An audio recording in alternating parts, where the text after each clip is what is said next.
దాహం దాహం దాహం మోహం మోహం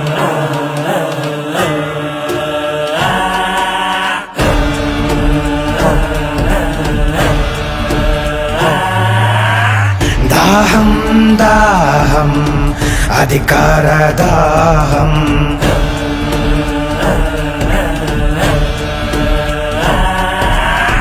మోహం మోహం కుర్చీ మీద మోహం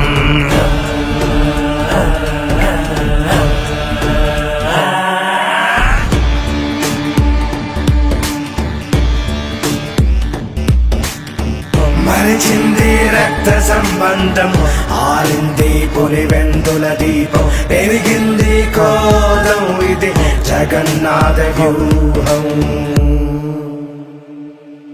ఇది బయటకి రాణి చక్ర వ్యూహం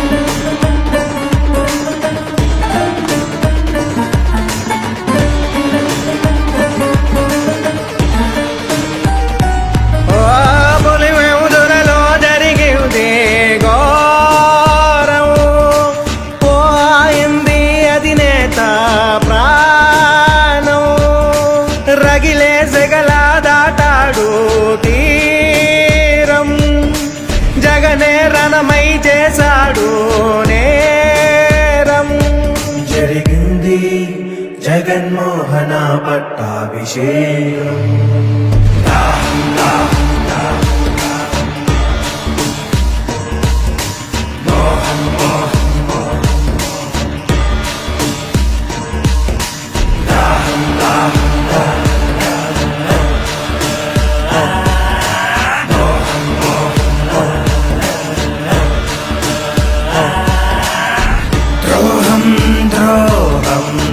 విశ్వాసద్రోహం మదనం మదనం తెర వెనక మరణం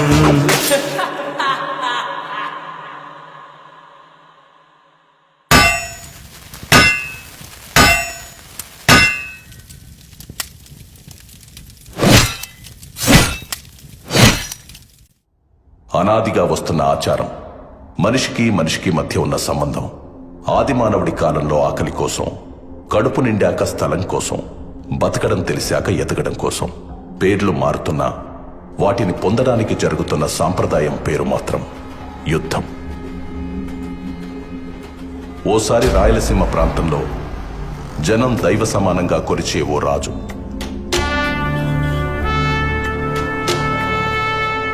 ఆ రాజు కడుపున రాక్షస మృగం పుట్టింది.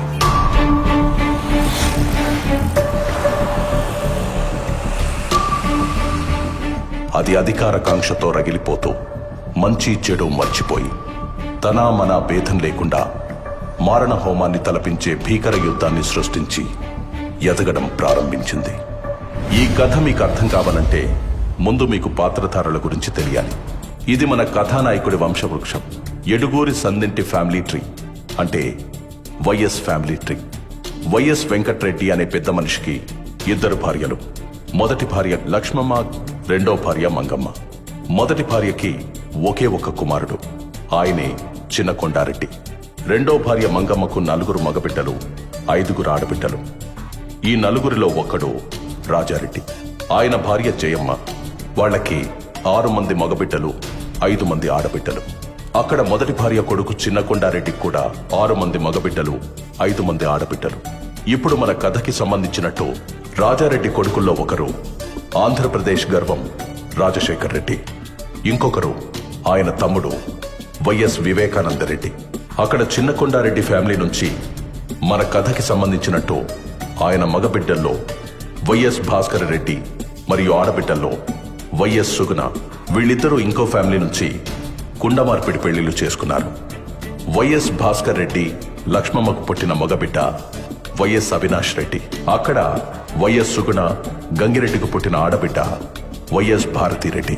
ఇక్కడ మన అధినేత రాజశేఖర్ రెడ్డికి ఒక మగబిడ్డ, ఒక ఆడబిడ్డ. మగబిడ్డ పేరే వైఎస్ జగన్మోహన్ రెడ్డి, ఆడబిడ్డ పేరు వైఎస్ షర్మిల. ఆయన తమ్ముడు వైఎస్ వివేకానంద రెడ్డికి ఒక ఆడబిడ్డ, ఆమె పేరే వైఎస్ సునీత. వైఎస్ జగన్మోహన్ రెడ్డికి వైఎస్ భారతిరెడ్డినిచ్చి పెళ్లి చేశారు. వైఎస్ అవినాష్ రెడ్డి భారతికి మేనమామ కొడుకు. ఆయన రాజకీయ భవిష్యత్తు కోసం జరిగిన యుద్ధమే మన ఈ కథ.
నాయనా, నేను హైదరాబాద్ పోతుండాను.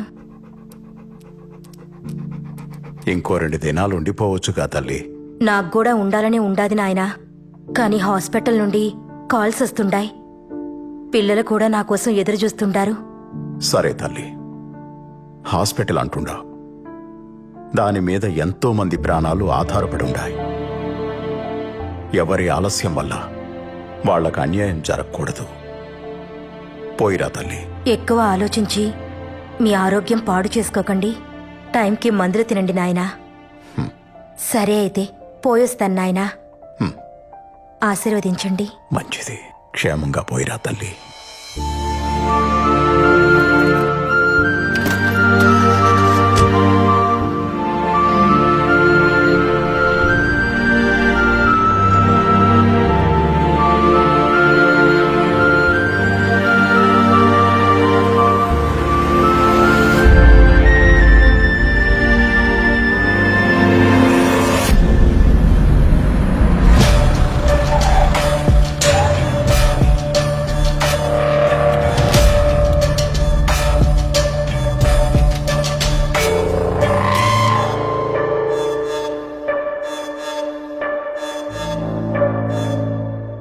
మీతో కొంచెం మాట్లాడాలా చిన్నాయనా? రాజకీయమా లేక కుటుంబ విషయమా? రాజకీయమే. అమ్మా ఆడబిడ్డలు లోపలికి పోయి నాకు మాట్లాడుకుందామా? నన్నే వెళ్ళమని నేరుగా చెప్పొచ్చు కదా. నా గురించి వాళ్ళనెందుకు పంపించడం? నాది కూడా ఈ కుటుంబమే. నేను మీలో ఒకటేనని ఏనాడు అనుకోలేదు కదా. ఎప్పుడు వేరుగానే చూస్తారు, వేరుగానే మాట్లాడతారు. అంతా నా కర్మ.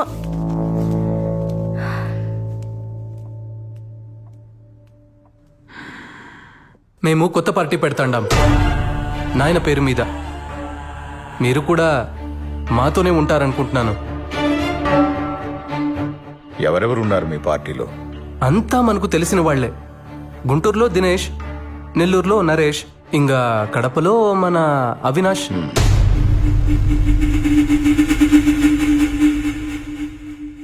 పులివెందుల రాజకీయం రాజారెడ్డి కుటుంబానికి మాత్రమే. ఈడ ఇంకెవడూ అడుగు పెట్టడానికి వీల్లేదు. ఏడున్న మందికి మంచి చేయాలని మేం పడ్డ కష్టం, చేసిన త్యాగం, కన్న కలలు మీకేమీ తెలీదు. తొందరపాటు నిర్ణయాలు తీసుకోకు. ఈ నియోజకవర్గం మన కుటుంబ కిరీటం, మర్చిపోకు. దీని గురించి మనం మళ్ళా అయినా మాట్లాడుకోవచ్చు లేచి నాయన. ఇంకో విషయం, మీ దగ్గరున్న మా నాయన భూమి నాకిస్తే. మీ నాయన భూమా? ఇద్దరం కలిసి అంతా సంపాదించుకున్నాం. నా అన్న నేను వేరువేరని ఎప్పుడూ అనుకోలేదు.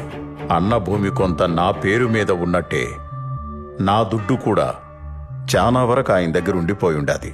అయితే ఎప్పుడొస్తుంది మా చేతికి ఆ భూమి? ఎవరెవరికి ఏమేం రాసివ్వాలి? షర్మిలకు, విజయమ్మకు ఏం రాసివ్వాలి? నీకేం రాసివ్వాలి చెప్పు. ఇప్పుడే రిజిస్ట్రార్ ఇంటికి పిలిపిద్దాం. అంటే అది ఇప్పుడే ఇచ్చేయమని కాదులే చిన్నాయనా, నువ్వింకా ఉండనివ్వున్నావుగా. మెల్లగా అన్ని చూసుకుందాంలే. మనం పెట్టే కొత్త పార్టీకి నువ్వే పెద్ద దిక్కుగా ఉండాలి చిన్నాయనా. మిగతా చిన్న చిన్న విషయాలు, సీట్లు ఎవరికివ్వాలి, ఎవరిని ఎక్కడ నిలబెట్టాలి అనేవన్నీ నేను చూసుకుంటాను. మరి తొందరలోనే మీటింగ్ పెట్టి అనౌన్స్ చేసేయమంటారా? మీ నాయనకు నాకు రాజకీయ భవిష్యత్ ఇచ్చింది కాంగ్రెస్ పార్టీ. ఆ పార్టీని వదిలి నేనెక్కడికి రాలేను. ఆవిడకి ఎదిరిళ్లే ముందు ఒక్కసారి ఆలోచించుకో. ఎందుకంటే నువ్వు ఎక్కడెక్కడ ఏమేం చేశావో మీ నాయన కన్నా ఆవిడికే బాగా తెలుసు. నీ గతంలో ఉండే ఒక్క పేజీని బయటికి లాగిందంటే నువ్వు కూర్చొని కలగంటున్నది మొత్తం తలకిందులైపోతుంది. మీరు చెప్పిన వాటికల్లా భయపడుతూ ఉంటే ఉండే చోటు నుండి ఒక్క అడుగు కూడా బయటకేయలేం. అన్నిటికీ తెగించే పార్టీ పెడతాండా. అండగా ఉండాలనుకుంటే రండి, లేదంటే వెళ్ళొస్తానండి.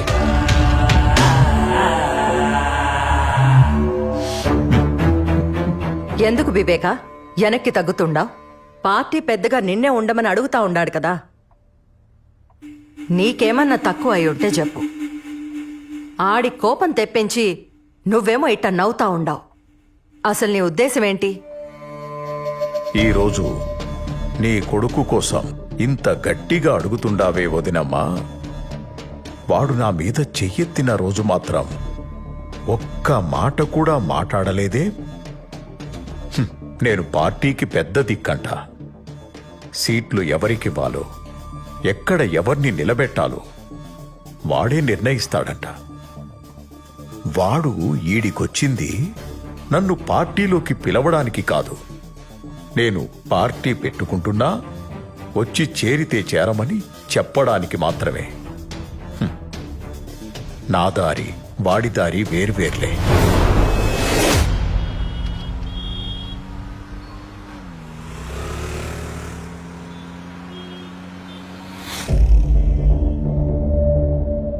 ఆయన నన్నలా లోపలికి పొమ్మంటుంటే నువ్వేం అనలేదే. మీరంతా ఒకటే కదా, నేనే పరాయిదాన్ని. మా వాళ్ల గురించి అన్నేసి మాటలు అంటుంటే కిక్కురు మనకుండా పక్కనే కూర్చున్నావు. అయినా నువ్వేమంటావులే, ఆయన కూడా మీ కుటుంబమే, మీ రక్తమే కదా. నేనే బయటదాన్ని. ఇవన్నీ పోని ఆస్తి రాసిస్తానంటే వద్దంటావేంటి? భారతి, అది నా ఆస్తి. నాకు తెలీదా ఎప్పుడు తీసుకోవాలో, ఎలా తీసుకోవాలో? ఆస్తిస్తాడంట అందరికీ కలిపి. అలా అయితే అమ్మ షర్మిలకు వాటాలు పోగా నాకు మిగిలేదేంది? అదిగాక నేను ఆస్తి గురించి అడుగుతా ఉంటే ఆయన నాన్న దగ్గర పెట్టిన దుడ్డు గురించి చెప్తున్నాడు. ఇట్టే ఇంకా ముందుకు పోతే మొదటికే మోసం వస్తాదని మధ్యలోనే ఆపేసిండాను. ఈ ఎలక్షన్లు అయిపోని అందరికీ లెక్కలు సక్కంగా చేస్తా. ఎవణ్ణి ఎక్కడ పెట్టాలో అక్కడే పెడతా. బావా, నీ తెలివిని కనిపెట్టడం చాలా కష్టం.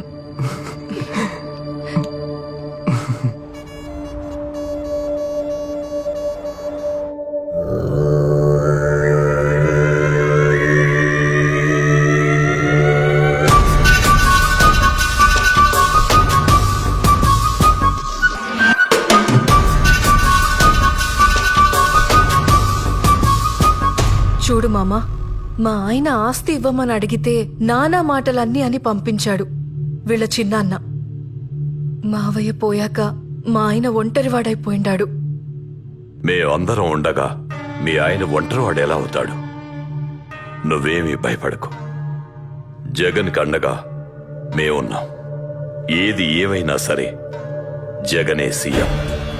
ఇది మార్చడానికి ఏ తలాడ్డొచ్చినా తెంచి అవతల పారేస్తాం.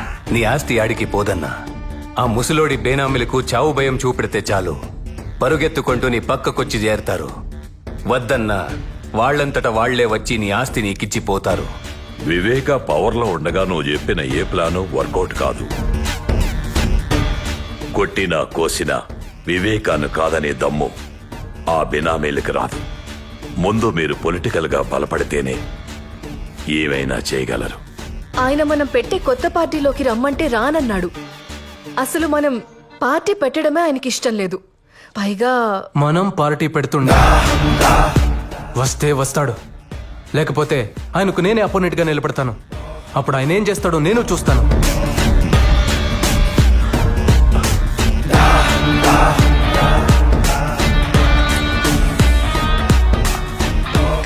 నువ్వు వివేకకి పోటీగా వెళ్తే అతనికి కోపం వస్తుంది. వివేక కోపం వాలికొన్న వరం లాంటిది. ఎదురుగా ఎవడున్నా సరే సగం బలం ఇట్టే లాగేసుకుంటాడు. జగనన్న ముందు వివేక ఎంత నాయనా? అయినా ఈ కడప రాజకీయం మనకేమైనా కొత్త? రాష్ట్ర రాజకీయానికి కడప రాజకీయానికి జింక పిల్లకి పెద్ద పులికి ఉన్నంత తేడా ఉంటాది. ఇది తెలియకే ఎంతో మంది నాయకులు చాలా తొందరగా చచ్చిపోయి ఉండారు. మన పెద్ద పులి రాజశేఖర్ రెడ్డి అంతటోడే. కడపలో నెగ్గాలంటే వివేక అవసరమై ఉండాడు. అది స్వయంగా ఆయనే ఒప్పుకున్నాడు. ఇప్పుడేం చేద్దామంటావు? ఏమి చేసినా విజయమే చేయాల. మా ఆయన వల్లే కాలేదంటే ఆవిడెళ్ళేం చేస్తుంది మామా? వివేకకి విజయం అంటే చాలా గౌరవం. ఆవిడ ఎలక్షన్లో నిలబడతాదంటే వివేక పోటీలో కూడా ఉండడు.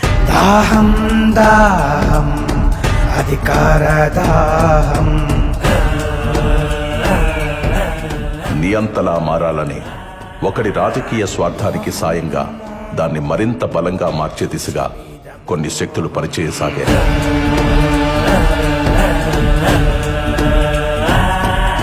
అదే అదునుగా తన అధికార దాహానికి అయిన వాళ్లనే కాకుండా అవకాశం ఉన్న ప్రతి ఒక్కరిని వాడుకోవడం మొదలుపెట్టాడు.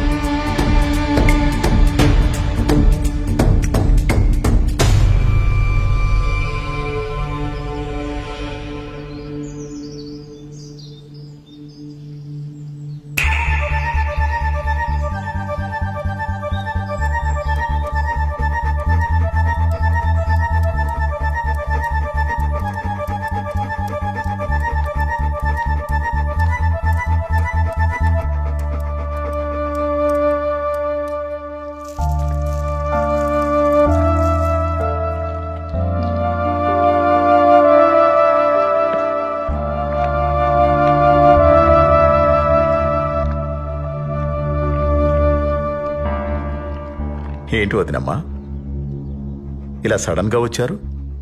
ఏదైనా మాట్లాడాలా? వివేక, ఆయన చనిపోయాక నువ్వు చాలా మారిపోయి ఉండావప్పా. ఆస్తి గురించి వస్తే కొడుక్కి షర్మిలకి నాకు సపరేట్గా ఇస్తానని చెప్పుండావు. జగన్ మనసు ఎంత బాధపడుండాదో తెలుసా? మాలో మాకే నువ్వు గొడవ పెట్టబోతుండావు. ఈరోజు నేను మీకో దుర్మార్గుడిలా కనిపిస్తుండానేమో, కానీ నా మాట మాత్రం మీరు మర్చిపోగాకండి. ఏదో ఒక రోజు మిమ్మల్ని ఇద్దరినీ ఆ జగన్ భారతి రోడ్డు మీద నిలబెడతారు.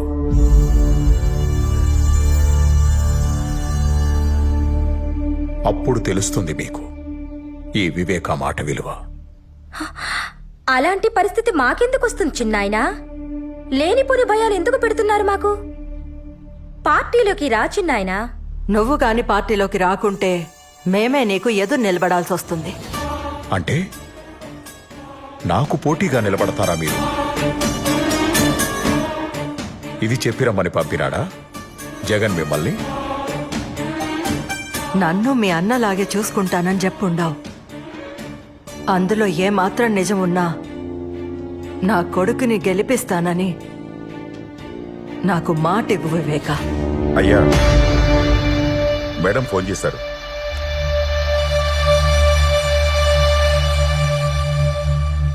హలో మేడం, नमस्ते विवेक जी। आपने वादा किया था कि आप पार्टी के प्रति वफादार रहेंगे। इस वादे को निभाते हुए इस बार आपको कांग्रेस पार्टी के लिए पुलिवेंदला से चुनाव लड़नी होगी। अगर आप हमारे साथ खड़े रहोगे तो हमें बेहद खुशी होगी। विवेका जी, आप सुन रहे हो?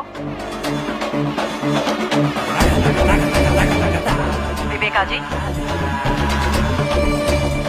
आप जैसा कहेंगे वैसा ही होगा मैडम। शुक्रिया। I promise you. I am going to contest इन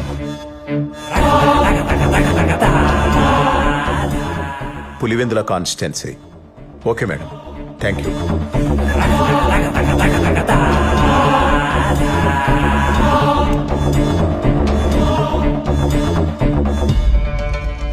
వదినమ్మా, కాంగ్రెస్కి ఇచ్చిన మాట వెనక్కి తీసుకోలేను. అలాగని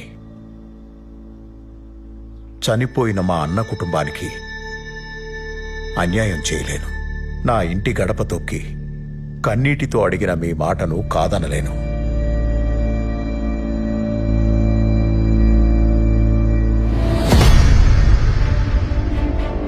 మీకు నేను మాటిస్తున్నాను,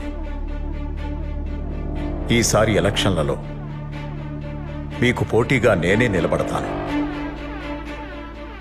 కానీ మీరే గెలుస్తారు, గెలిపిస్తాను. దీన్నెవ్వరూ మార్చలేరు. ధైర్యంగా పోయిరామా. వివేకానందరెడ్డి ఇంట్లో చీమ చిటుక్కుమన్న శబ్దాన్ని కూడా అందరికంటే ముందు జగన్ చెవికి చేరవేస్తున్న గుంటనక్క ఎర్ర గంగిరెడ్డి.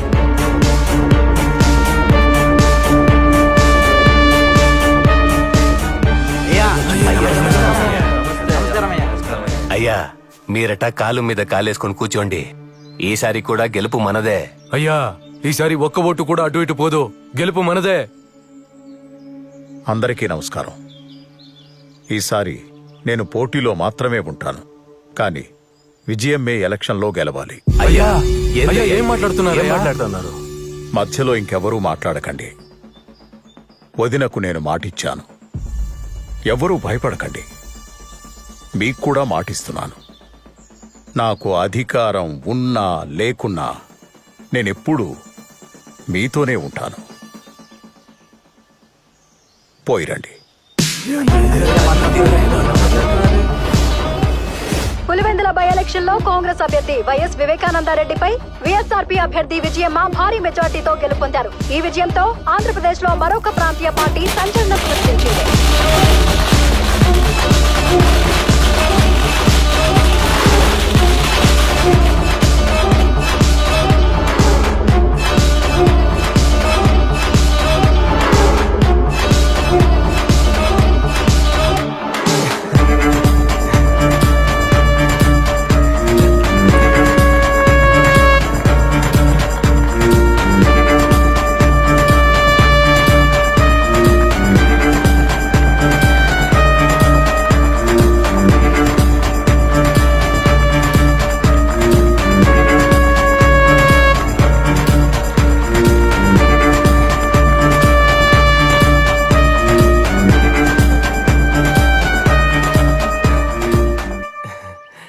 మనం గెలిచిండా నాయన, చాలా సంతోషంగా ఉండదు. ఈ టైంలో మీ నాయన ఉంటే ఎంత బాగుండునో గదా. మీ నాయన పొగోడికి మాటిచ్చినా పొరపాటును కూడా మర్చిపోయి ఉండేవాడు కాదు. వివేక కూడా అచ్చం ఆయనలానే ఉండాడు. ఇచ్చిన మాట నిలబెట్టుకుండాడు. ఒకసారి పోయి మీ చిన్నాయన్ని పలకరించొద్దామా? దేనికి? ఏం అవసరం లేదు. నువ్వు గెలిచింది ఆయన మాట మీద కాదు, మా కష్టం మీద. నాకు పనుండది, పులివెందుల దాకా పోయేస్తా.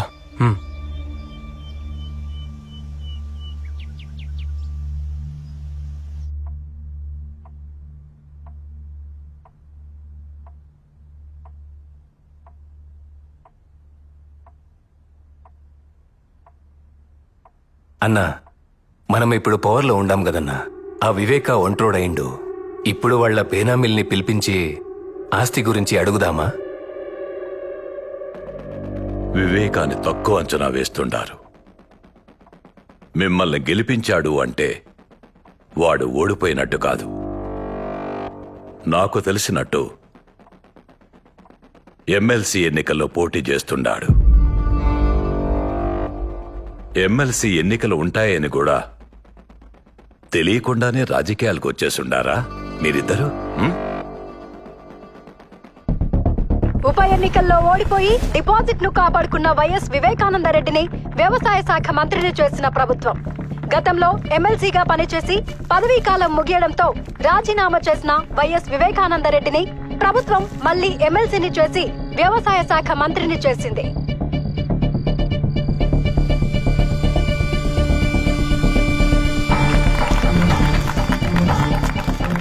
చెప్పండి కృష్ణమోహన్ రెడ్డి గారు. అన్న, వివేకం ఉంటే మన పార్టీలోనైనా ఉండాలి, లేదా పవర్లో లేకుండాయినా ఉండాలి. మన పార్టీ గెలవనప్పుడు వాడు పవర్లో ఉంటే మనకు చాలా ఇబ్బంది అవుతుంది. ఆ ప్రశాంత్ కిషోర్ కి ఫండ్స్ కూడా ఏర్పాటు చేయాలా. ముందు మనం చేయాల్సిన పనులు ఈ రెండు. దీని గురించి మీరు చాలా సీరియస్ గా ఆలోచించాలి.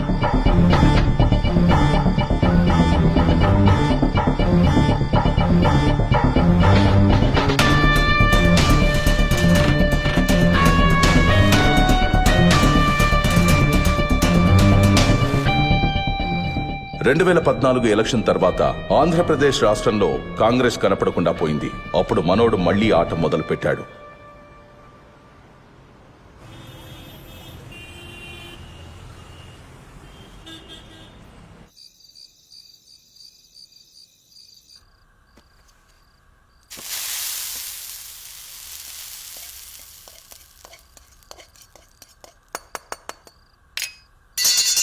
అయ్యో పెద్దమ్మా, ఇంట్లో ఇంతమంది పనివాళ్లుండగా నువ్వెందుకు వంట చేస్తుండావు?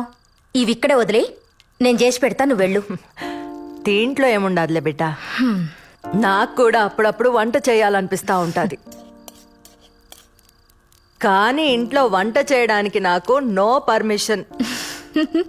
వాళ్ళు చేసి పెట్టిందే తినాలి తప్ప నన్నెవ్వరు ఏం చేయనివ్వరు. ఇలా ఎప్పుడో ఒకసారే అవకాశం వస్తాది. అలా వచ్చినప్పుడు మాత్రం అస్సలు వదులుకోకూడదు కదా. అవును, ఎట్టా ఉంటది మీ సోషల్ సర్వీస్? ఇప్పుడు కూడా అంతేనా? నాకు పేషెంట్ దొరక్కపోయినా పర్లేదు, కానీ ఎవరి ఆరోగ్యం పాడవకూడదని పరిగెడతానే ఉండవా? అంతే కదా, నా చేతిలో ఎంత చేయొచ్చో, నా వల్ల ఎంత అవుతుందో అంత చేస్తానంతే. నీకింకా చెయ్యాలనుంటే పవర్లో కూర్చుని చేయొచ్చు కదా. రాజకీయం ద్వారా అయితే రీచ్ ఎక్కువ ఉంటది. దానికి నాన్న ఉన్నారు కదా, నాకెందుకు అవన్నీ? మీ నాయనకి నువ్వన్నా చెప్పమ్మా. ఆయనతో జనాలకి ఎంత అవసరమో ఆయనకి రాజకీయం కూడా అంతే అవసరం. మేం చాలా సార్లు అడిగి చూసినాం, ఒక్కసారి కూడా మా మాట వినకపాయే. ఆ కాంగ్రెస్ పార్టీకే విధేయుణ్ణి అంటుంటాడు. ఇప్పుడు రాష్ట్రంలో కాంగ్రెస్ పార్టీ లేకుండా పోయింది. కనీసం ఇప్పటికైనా మాతో చేరమని చెప్పమ్మా.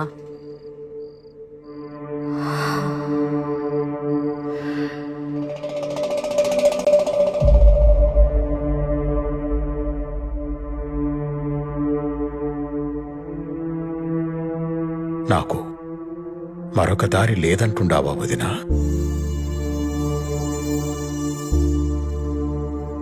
మనమిలా తలో పక్కా విడిపోయి అవమానం పాలు కావద్దంటాండాను.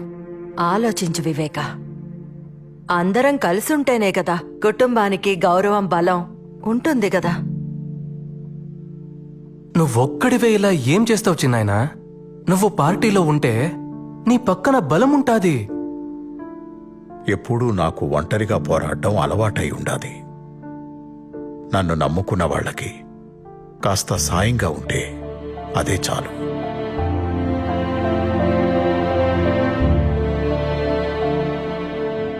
అమ్మా సునీత, నువ్వైనా చెప్పమ్మా మీ నాయనకి. ఎందుకంత మొండి పట్టు పట్టుకుని కూర్చుండావు నాయనా? వీళ్లు తప్ప మనకెవరుండారు? ఏదైనా అందరూ కలిసే చేయండి, అది రాజకీయమైనా ఇంకేదైనా.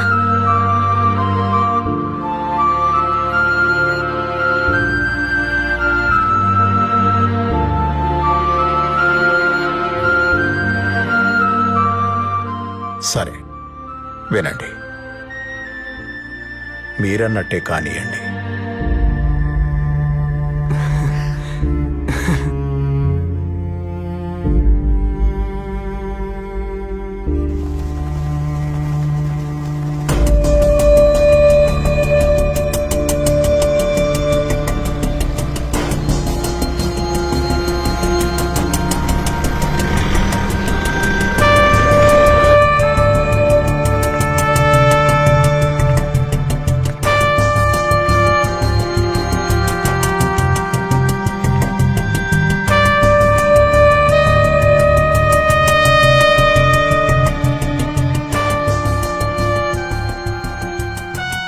దేవుడి దయతో ఈరోజు వాతావరణం కూడా చల్లగా ఉంది.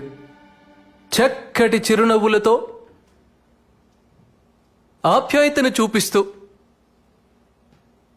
ప్రేమానురాగాలు పంచిపెడతా ఉన్న ప్రతి అక్కకు, ప్రతి చెల్లెమ్మకు, ప్రతి అవ్వకు, ప్రతి తాతకు, ప్రతి సోదరుడికి, ప్రతి స్నేహితుడికి ముందుగా 2 చేతులు జోడించి హృదయపూర్వకంగా కృతజ్ఞతలు తెలుపుకుంటా ఉన్నా.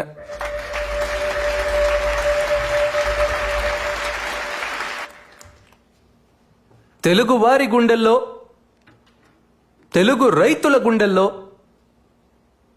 ఎప్పటికీ నిలిచిపోయే ఒక మహా వ్యక్తి, ఓ మంచి మనిషి వైఎస్ఆర్ గారు, నాన్నగారు. దానితో పాటు నాన్నగారు లేని లోటుని మా చిన్నాయన వివేకానంద రెడ్డి గారు తీర్చుతున్నారు.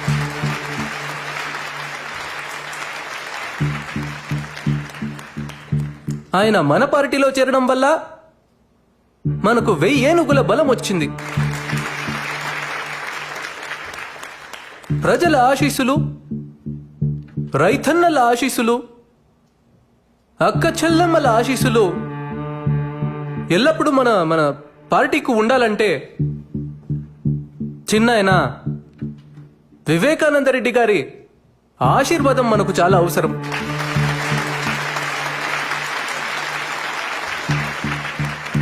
ఇప్పుడు మన పార్టీ గురించి, మన కర్తవ్యాల గురించి చిన్నాయన మీకందరికీ తెలియజేస్తాడు. ఈ 2 మాటలు చెప్పి నేను సెలవు తీసుకుంటా ఉన్నా. మా అన్న రాజశేఖర్ రెడ్డి బిడ్డ మన వైఎస్ జగన్ మంచి ఉద్దేశంతో పార్టీ పెట్టుండాడు. రైతులందరికీ అలాగే పేదలకు మంచి చేయాలని ఈ పార్టీ పెట్టుండాడు. ఈ పార్టీకి మా సపోర్టే కాదు, మీ అందరి సపోర్టు కావాలి. మీ అందరూ మీ జగనన్నని గెలిపించండి. నమస్కారం.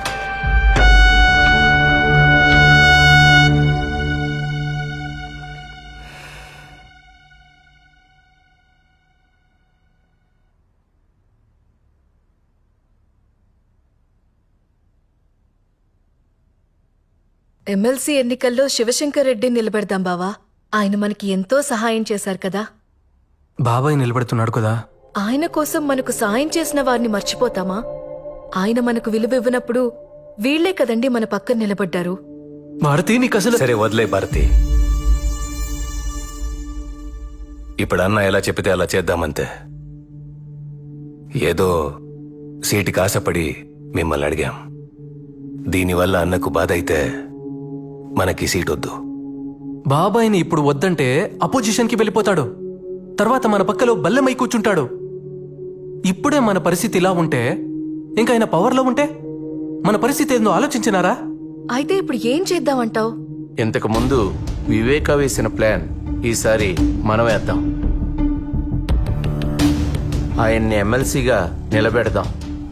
కానీ గెలవడు.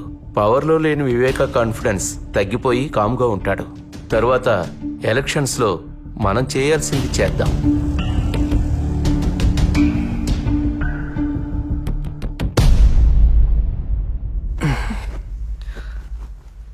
సరే కానివ్వండి.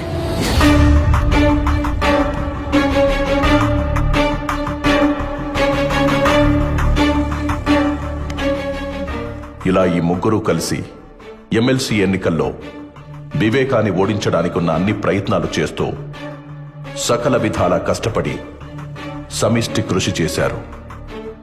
చివరికి ఎమ్మెల్సీ ఎన్నికల్లో వైఎస్ వివేకానందరెడ్డి ఘోర పరాజయం పాలయ్యారు. జాతీయ రాజకీయాల్లో ఎంపీగా, రాష్ట్ర రాజకీయాల్లో మంత్రిగా పనిచేసిన ఓ రాజకీయ నిపుణుడు ఎమ్మెల్సీ ఎన్నికల్లో ఘోర పరాజయం పాలయ్యారు. తన వాళ్ల చేతుల్లోనే మోసపోయిన వైఎస్ వివేకానందరెడ్డి ఈ ఓటమితో ఆయన రాజకీయ జీవితానికి తెరపడుతుందా?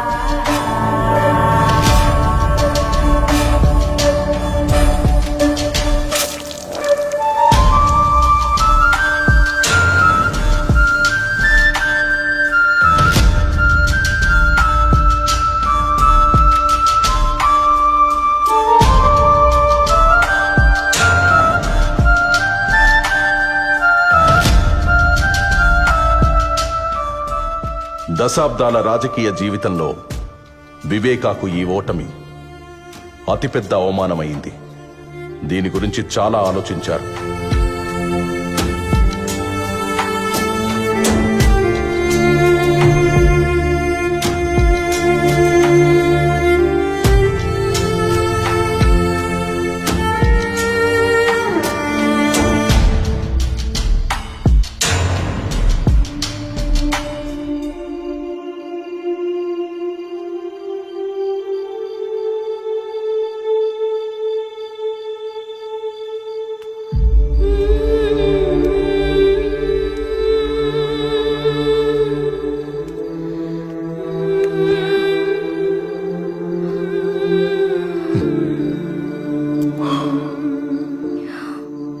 బాగుండావా నా బంగారు తల్లి? నిన్ను చూడాలని అనుకుంటుండా, ఈలోగా నువ్వే వచ్చేసినావు. ఈ నాయన మనసు నీకెట్టా తెలిసిపోతుండాది బంగారు తల్లి? నేను చెప్పడం వల్లేగా నువ్వు ఓడిపోయినావు. మన వాళ్లతో కలిసి ఉండమన్నానే కాని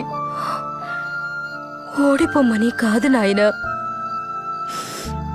ఎందుకో ఈ ఓటమిని చూడలేకపోతుండాను.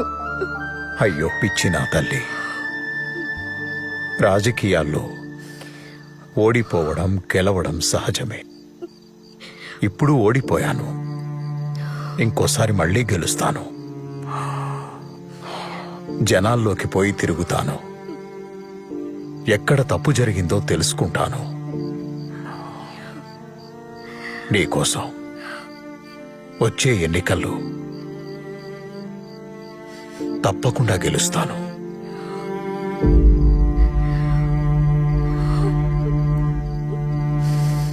ఎక్కడ తప్పు జరిగిందని తెలుసుకోవడానికి తన ప్రయత్నాలు మొదలుపెట్టాడు.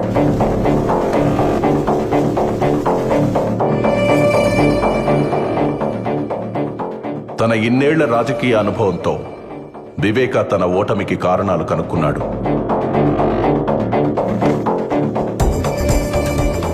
వచ్చే ఎన్నికల్లో గెలుపుకు సర్వం సిద్ధం చేశాడు. తన మానసిక స్థితిని సరిచేసుకోవడంతో పాటు పార్టీ పెత్తనాన్ని కూడా తన చేతుల్లోకి తీసుకున్నాడు. పులివెందుల రాజకీయంపై తమ ఆధిపత్య పరంపర కొనసాగనివ్వడం కోసం యువ నాయకుడిలా యాక్టివ్గా ఉంటూ అన్ని విధాలుగా ఎఫర్ట్ పెడుతూ రగిలే ఓ బడబాగ్నిలా దూసుకొస్తున్న వివేక తన ఇంటి నుండి కారు మబ్బు కమ్ముకొస్తుందనే విషయాన్ని తెలుసుకోలేకపోయాడు.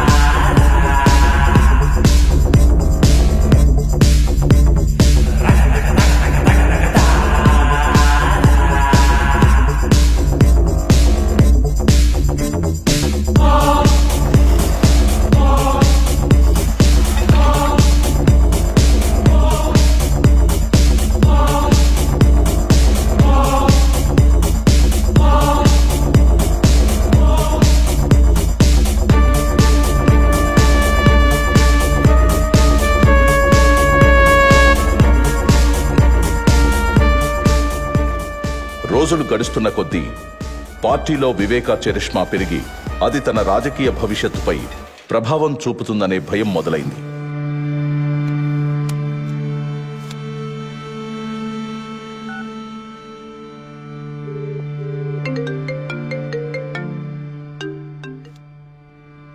చెప్ప అవినాష్. నువ్వే ఏదో ఒకటి చేయాలి భారతి, లేకపోతే ఈయన మనల్ని రాజకీయం నుంచి శాశ్వతంగా దూరం చేసేస్తాడేమో. నువ్వేం కంగారు పడుకు, నేను చూసుకుంటాను. జగన్తో నేను మాట్లాడతాను.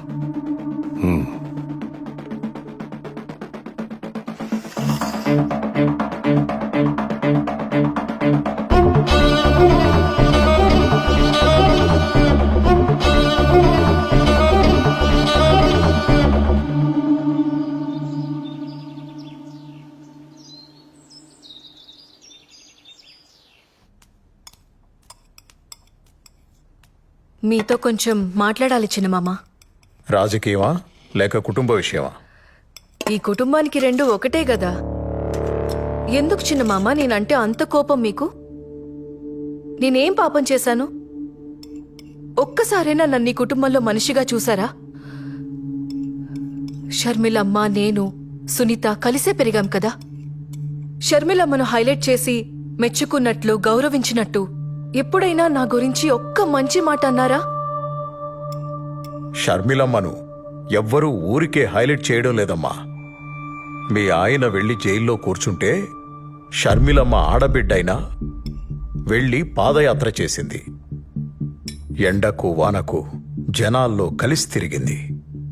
ఎంతో కష్టపడింది. అందుకే అంత మంచి పేరు సంపాదించుకుంది. పోనీ నువ్వు చేయలేకపోయావా పాదయాత్ర? అప్పుడు అందరూ నిన్నే హైలైట్ చేసి మాట్లాడుకునేవారు. అవన్నీ నా వల్ల అవ్వలేండి గాని మా వాళ్లకు అదే అవినాష్కి ఎంపీ సీట్ అడిగితే ఎందుకంత స్వార్థంగా వద్దంటున్నారు? ఏమ్మా, షర్మిలమ్మ పడ్డ కష్టానికి ఏదో మా వంతు సహాయంగా చిన్న ఎంపీ టికెట్ ఇచ్చి సరిపెడదామనుకుంటుండా. ఆమె చేసిన దానికి ఆ సీటు కూడా తక్కువే. తను తలుచుకుంటే ఒక మంచి నాయకురాలవుతుంది. ఒక ఆడబిడ్డకి ఇచ్చిన సీటు తీసుకెళ్లి మీ భాస్కర్ రెడ్డి కుటుంబానికి ఇవ్వమని వంత పాడుతున్నావే, సిగ్గుగా లేదమ్మా నీకు? సరే, నేను వెళ్తున్నాను. మీరు భోజనం చేసి కడుపు నింపుకునే రండి. మీరెప్పుడు నన్ను ఒప్పుకోరు. షర్మిలమ్మ కడప ఎంపీ ఏంది? నేను మీకు ముందే చెప్పుండాను, పులివెందుల రాజకీయాలు రాజారెడ్డి కుటుంబానివి మాత్రమే. ఆ అవినాష్ని జమ్మల మడుగులో నిలబడమను నేనే క్యాంపెయిన్ చేసి గెలిపించుకుంటాను.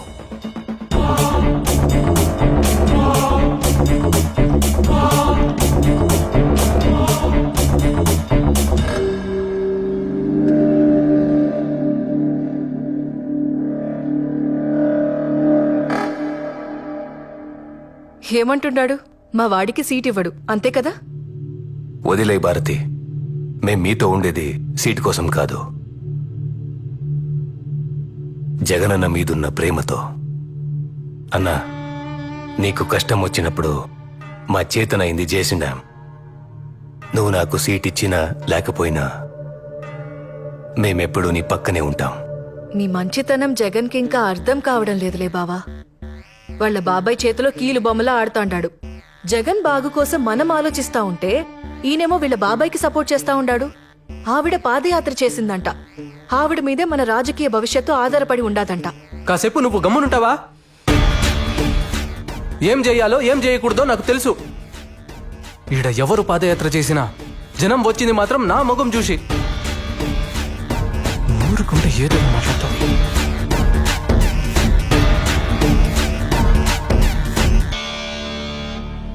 ఎలా ఉన్నారు చిన్నాయన? సడన్ గా పిలిచినారు? షర్మిలమ్మ, కడప ఎంపీగా నువ్వే నిలబడుతుంటావు.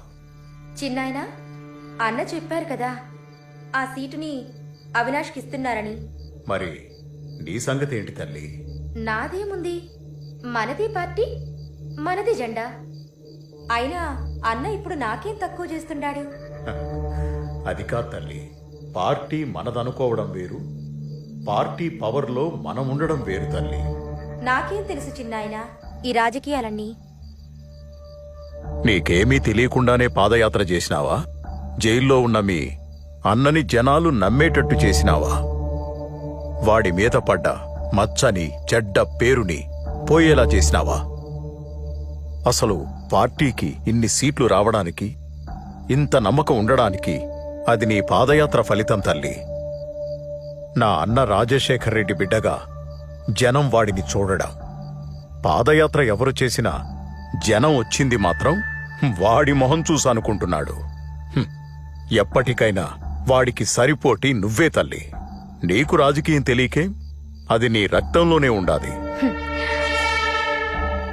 మనం అనుకుని నిలబడతాననుకుంటే అన్న బాధపడతాడు చిన్నాయన. అన్న నుంచి ఈ మాట వస్తే ఖచ్చితంగా నిలబడతాను. షర్మిలమ్మ, నేను బతికుండగా నీకో దారి చూపాలనుకుంటున్నాను. మీ నాయనకు కూడా తెలుసు జగన్ ఎలాంటివాడో. అందుకే వాణ్ణి ఎక్కడ ఉంచాలో అక్కడే ఉంచాడు. అది నీకు తెలిసేపాటికి నేను ఉంటానో లేదో తెలీదు. అన్నీ నీకు అర్థం కావలసిన టైంకి అర్థమవుతాయి. ఇప్పుడు నా మాటకు నువ్వెదురు చెప్పకుండా కడపకు ఎంపీగా నామినేషన్ వేయడానికి నువ్వు సిద్ధంగా ఉండు తల్లి.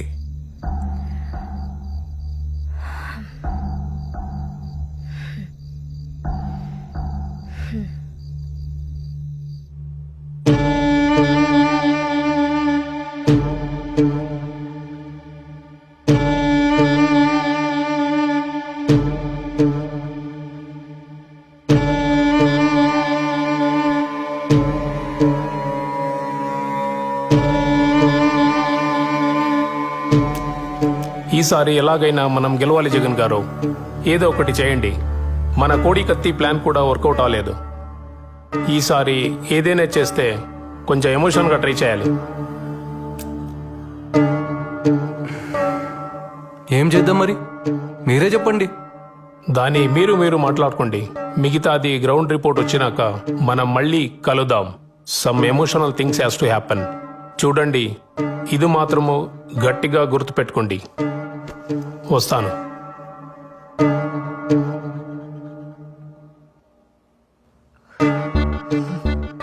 పార్టీ నీది, పెత్తనం ఆయనది. నీకింకెలా చెప్తే అర్థమవుతుందో కూడా నాకు తెలియడం లేదు. ఈ విషయంలో జగన్ ఏం చేయడు. మీరైనా ఏదో ఒకటి చేయొచ్చు కదా అవినాష్ బావా. అన్నని ఒక్క మాట చెప్పమని చెప్పు చాలు. అన్న కోసం ఏదైనా చేస్తాను. వివేక సార్లాగా సొంత నిర్ణయాలు నేను తీసుకోను. అన్న మాటకు నేను కట్టుబడి ఉంటాను. అన్న వెంటే ఉంటాను. బావుంది. మీరు మీ అన్న మాట వింటారు, ఆయన వాళ్ళ బాబాయ్ మాట వింటారు.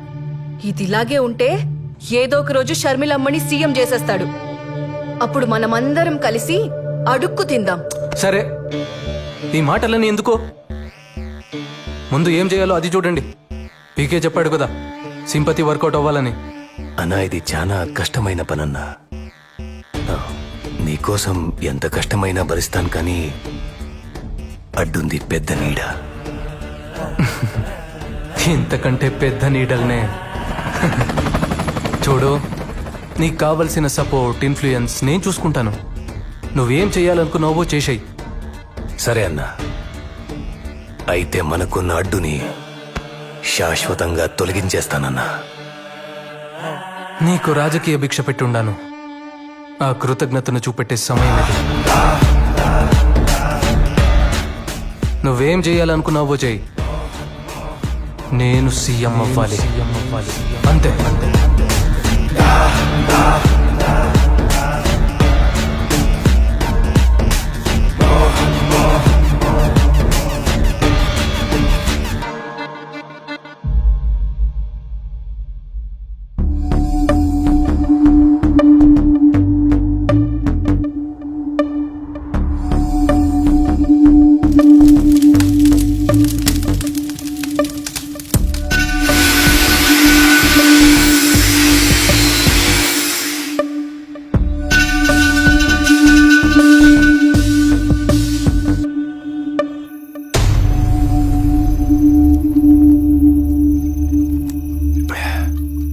దస్తగిరి అంతా రెడీ కదా? ఎంత తాగుతా ఉన్నా భయం పోవడం లేదన్నా. నిండా మునిగినాక సలేందిరా ఇంత దూరం వచ్చినాక తిరిగి వెనక్కి తగ్గుతావా ఏంది? అన్నా అస్సలు మొత్తం ప్లానింగ్ లో నా పేరుని నీ కాడికి తెచ్చినోడు ఎవడన్నా?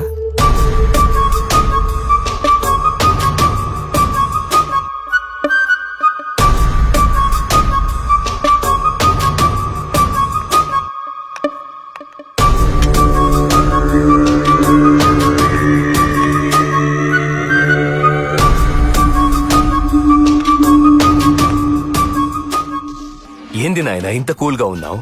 అప్రూవల్ వచ్చిండాదిగా, ఏం ప్లాన్ చేసిండావు? ఇన్నాళ్ళు పులివెందులకి పోతురాజులా నిలబడి మన పని ప్రతి దానికి అడ్డుపడుతుండేవాడు. ఇప్పుడు ఆ పోతురాజుని పులివెందల నుండి నేరుగా పైకి పంపిస్తున్నా. అది నాయన మగోడి మాట మాట్లాడినావు. ఇంతకీ ఎలా చేపిస్తుండావు? ఎవరితో చేపిస్తుండావు? ఇది చేయడానికి బయట వాళ్ళని తీసుకొచ్చినా లేదా మనాళ్లతోనే ముందుకెళ్ళినా ప్రాబ్లం మనకి. ఇంకా మనాళ్లలో వివేకాన్ని చంపే మగాడు ఎవడైనా ఉండాడనుకుంటున్నారా? ఒకవేళ చంపినా ధైర్యంగా తిరగలేక దొరికిపోతాడు. ఇది సక్కంగా అనుకున్నది అనుకున్నట్టుగా అవ్వాలంటే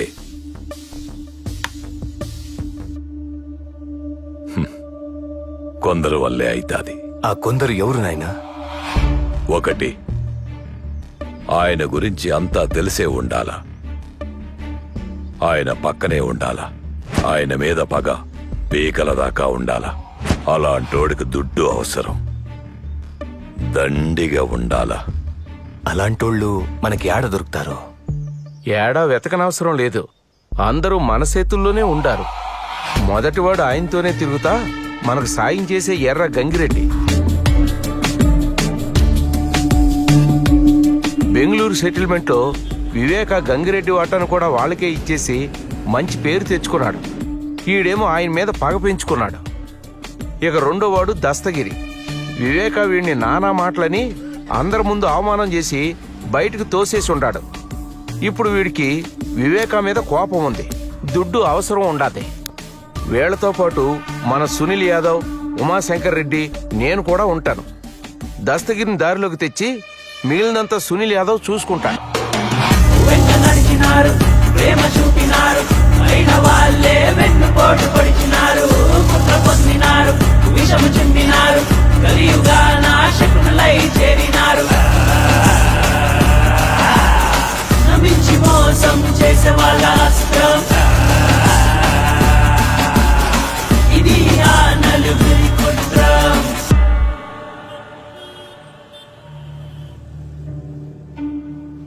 ఈ నాయాళ్ళలో పట్టాలు నన్ను వదిలేటట్లేరుగా. వీళ్ళందరికీ పిచ్చి పట్టు ఉండదో ఏమో.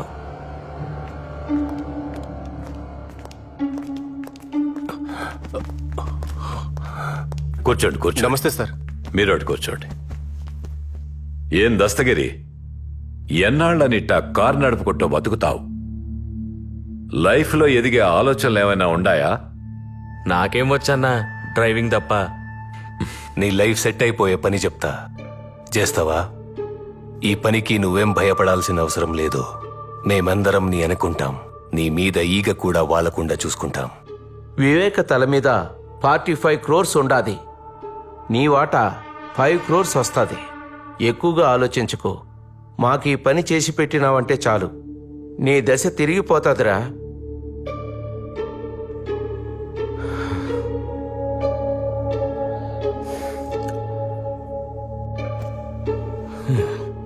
పిచ్చిగారి పట్టినదో ఏమేమో మాట్లాడుతున్నాడు. సునీల్, ఆడి పని చేస్తాడంటావా? మరేంటాడు మాట్లాడుతూ ఉంటే మధ్యలో లేసి వెళ్ళిపోతా ఉన్నాడు? ఆడిని నేను ఒప్పిస్తానన్నా. ఏమి ఆడంత బతిమాలుకోవాలనా? ఆడు లేకపోతే మనం ఈ పని చేయలేమా? చెయ్యలేము.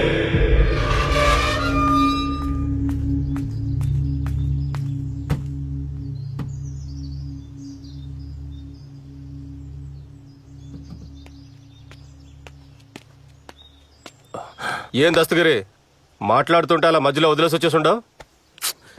లేకపోతే ఏందన్నా పొద్దున ఇంటికి తీసుకొచ్చుండవు. ఆ ఫ్యామిలీ పేరు చెప్తేనే ఉచ్చబోసుకుంటారు వీళ్ళు. వాళ్ళని చంపే సీన్ వీళ్ళకెక్కడదన్నా? పైగా 45 కోట్లంట. వీళ్ళకంత సీన్ లేదన్నా. ఇవన్నీ అయ్యే పని కాదు గాని నీ పోతాండా నువ్వు. సరే అవుతుందో లేదో నువ్వే చూద్దు గాని రేపు పెళ్లిపేట దగ్గరికి రా.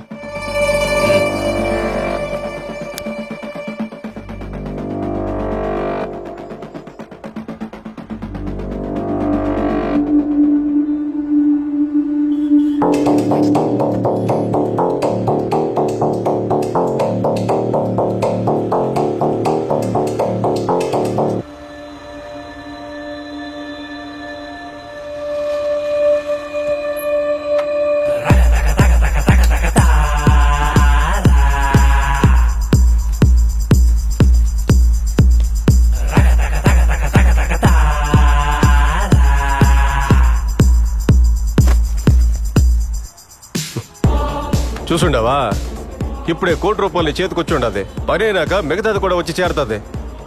అందులో ఒక 25 లక్షలు నాకు ఇవ్వు, మెల్లగా నీకు తిరిగి ఇచ్చేస్తాను. సరే అన్నా, మీరు ఎట్లా చెప్తే అట్లా. అదృష్టం అంటే ఇదేరా. నిన్నటి దాకా నేను పోస్తే గానీ నువ్వు మందు తాగేటోడివి కాదు. ఈ రోజు నాకే అప్పిచ్చే స్థాయికి వచ్చేసినావు. లైఫ్ లో ఎదగాలంటే అప్పుడప్పుడు ఇట్లాంటి రిస్క్ తీసుకోవాలబ్బా. ఇప్పుడు చెప్పు, వాళ్ళకంత సీన్ ఉండదో లేదో? అన్నా, ఈ పని నేను ధైర్యంగా చేయాలంటే ముందు నాకెందులో ఆ మెయిన్ హెడ్ ఉండాడో లేదో నాకు తెలియాలి. అది కూడా చూద్దు గానీ రెడీగా ఉండవు. సరే పద.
మనం రాజకీయంలో బలపడాలంటే అందరితో పాటు బాగుండాలి. అవును, వాళ్ళని నువ్వే రమ్మన్నావా? అవినాష్ చెప్తాడు. అవినాష్ అన్నా, వాళ్ళు చిన్న మనుషులు కదా, ఇక్కడేం చేస్తున్నారు? ఈసారి కొంచెం గట్టిగానే ప్లాన్ చేశామన్నా. ఈ దెబ్బతో మన సమస్యలన్నీ తీరిపోతాది. ఆ పీకే చెప్పినట్టు జనాల్లో సింపతి క్రియేట్ అవుతుంది. ఏం చేసినా సైలెంట్ గా అయిపోవాలి. సరే అన్నా, అసలు ప్లాన్ ఏంటంటే అవన్నీ నాకు అవసరం లేదు. మీరేం చేస్తారో చేయండి. పీకే చెప్పినట్టు సింపతి గట్టిగా వర్కౌట్ అవ్వాలి. జనాలకి మన మీద నమ్మకం రావాలి. దానికోసం మీరు ఎంతవరకైనా వెళ్ళండి. మీ వెనకాల నేనుంటాను. సరే, నేను చూసుకుంటానన్నా.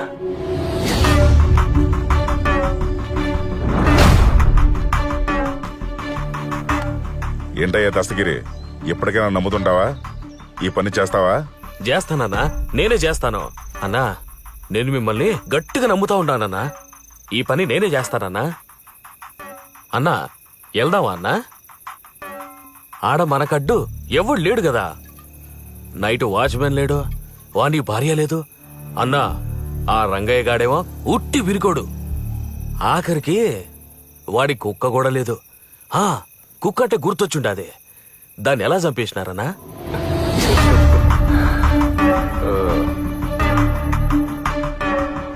ఎప్పుడైతే మేము ఈ ప్లాన్ అనుకున్నామో అప్పటి నుంచి ఆయన ఇంటి చుట్టూ నిఘా పెట్టినాం.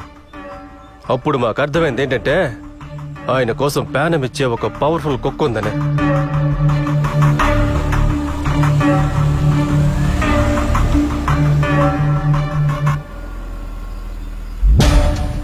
విశ్వాసం లేని బంధువుల కన్నా ఈ పెంచుకున్న కుక్కలే చాలా డేంజర్. దాని ప్యానం పోయినా వివేకాకి ఏం జరగనివ్వదు. దాన్ని చంపేస్తే వివేక ఊపిరి సగం తీసేసినట్టే అనుకున్నాం.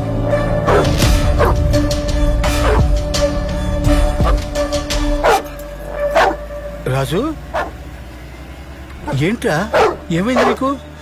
ఇంతలా అరుస్తున్నావేంటి? ఏయ్, రాజు, రాజు, ఏమైందిరా?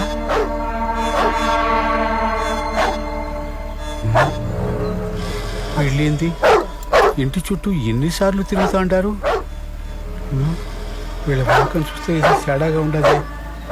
చూడ్డానికి దొంగల్లా కనిపిస్తున్నారే. అరే రాజు, ఎక్కడికి పోతున్నావురా? రాజు, ఆగు.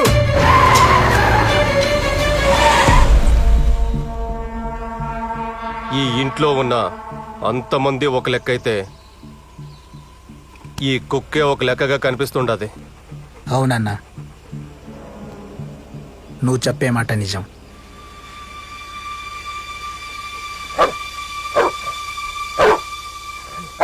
అన్నా, ఇదే కరెక్ట్ టైం అన్నా. బండి ఎక్కించాయి, చంపేయన్నా, చంపేయ్.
కుక్క పోగానే వివేక్ కుడి భుజం పోయినంత బాధపడుంటాడన్నా. దానమ్మ అది బాంబుల కుక్క కాదన్నా. ఆ కుక్క ఒక్కటే 100 మంది పాలేగాళ్లతో సమానం అన్నా. దానికి చిన్న అలికిడి వినబడ్డదంటే చాలు అందరూ వచ్చిందాకా అరుస్తానే ఉంటది. ఆ పెద్దాయన కన్నా డేంజర్ అన్నా అది. దాన్ని లేకుండా చేసి మంచి పని చేసినారు. పెద్దాయన సగం ప్రాణం ముందే తీసేసినారు. ఇప్పుడెళ్ళి ఈజీగా చంపేయచ్చు.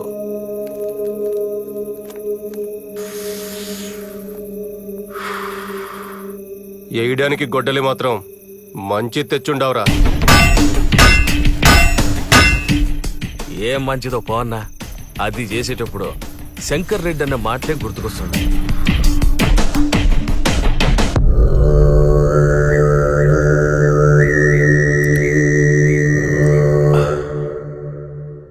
మీరు చేసేది సైలెంట్గా అయిపోవాలా? ఎక్కువ యాగి చేయకుండా ముందు ముఖం మీద తలగడ పెట్టి ఊపిరి ఆపేయండి. సునీలన్న, అనుకున్నది పక్కాగా చేసి రండి. మధ్యలో ఆపేసి మాత్రం రాకండి. అన్నీ 1కి 2 సార్లు చెక్ చేసుకున్నాకే దిగండి. ఈ దెబ్బతో అయిపోవాలి వాడు. నేనంతా చూసుకుంటానన్నా. దస్తగిరి, నాకు గొడ్డలి కావాలప్పా. కొత్త చేయించాలా అన్నా? ఏంది చేయించేది? ఈ చుట్టుపక్కల ఎక్కడ మనం ఏం చేసినా వెంటనే వివేకాకు ఫోన్ వెళ్ళిపోతుంది. ఊరికే భయపడమాకు శంకరెడ్డి అన్న. ఏది ఏమైనా నేను చూసుకుంటా. లేదన్నా, శంకర్ రెడ్డి అని చెప్పింది నిజమే. ఈ ఏరియాలో సీమ సిట్టుకుమన్నా ఆ పెద్దానికి తెలిసిపోతుంది. అలాంటిది మనం కొత్త గొడ్డలొకటి చేపించినామని తెలిస్తే అంతే, నా భార్య ముండమయ్యాల్సిందే. ఏం దస్తగిరే, నువ్వు కూడా భయపడుతున్నావేమి? భయం కాదన్నా, నీకింకా వివేక్ గురించి పూర్తిగా తెలిసినట్లేదు. ఈ ఊరు కాదు కదా, అందుకే ఎగిరెగిరి పడుతుంటాడు. పొరపాటున వివేకాకు తెలిసి పాతాళానికి తొక్కితే అప్పుడు అర్థమవుతుంది ఈడ ఆయన ఏందో, ఆయన పవర్ ఏందో. ఏయ్, అనవసరమైన మాట్లాపి ఇప్పుడేం చేయాలో చెప్పు. నాకు తెలిసినోడొకడు గదిలో కొలిం పెట్టుకున్నాడు. అక్కడే జయించుకొస్తానన్నా. సునీల్, అంతా జాగ్రత్తగా చూసుకోండి. నేను రేపు వివేక చేసే క్యాంపెయిన్ దగ్గరికి వెళ్తాను. అక్కడి నుంచి మీకు అప్డేట్ ఇస్తూ ఉంటాను. సరే.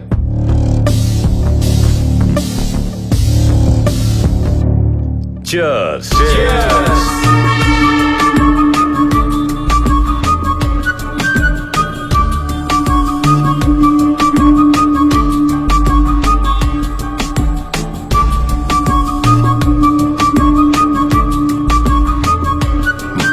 నమస్కారం.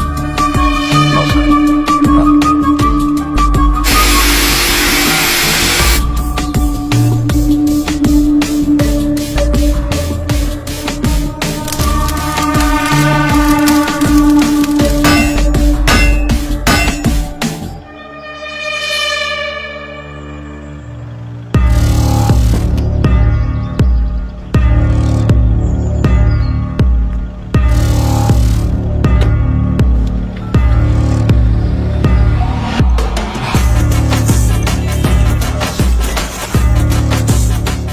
హలో. సునీల్, వివేక ఇప్పుడే బయలుదేరినాడు క్యాంపెయిన్ నుంచి. ఓకే, ఇక్కడంతా నేను చూసుకుంటా.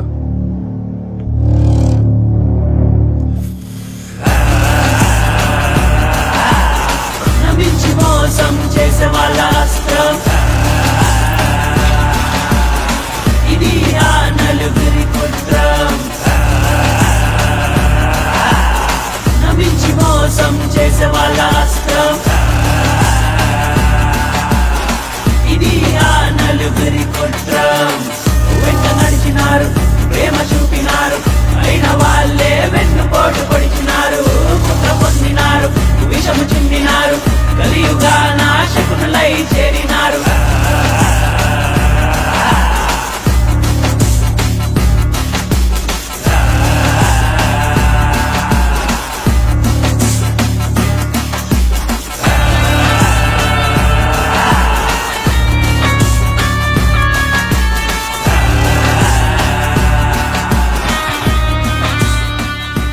హలో సునీల్, ఏమై ఉండదు? అంతా ఓకేనా? దస్తగిరి కదిలికిపోయినాడు. గొడ్డలు తీసుకొస్తున్నాడు.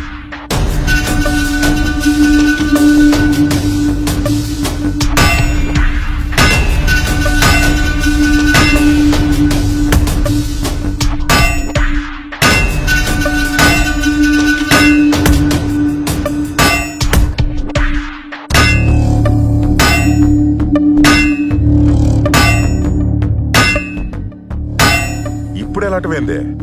అయినా నువ్వెందుకు పంపించినావా? ఇదంతా ముందుగా చూసుకున్న బళ్ళా? నీకేమైనా బుద్ధి ఉండదా? నువ్వేం కంగారు పడ మాకు, వాడు వస్తాడు.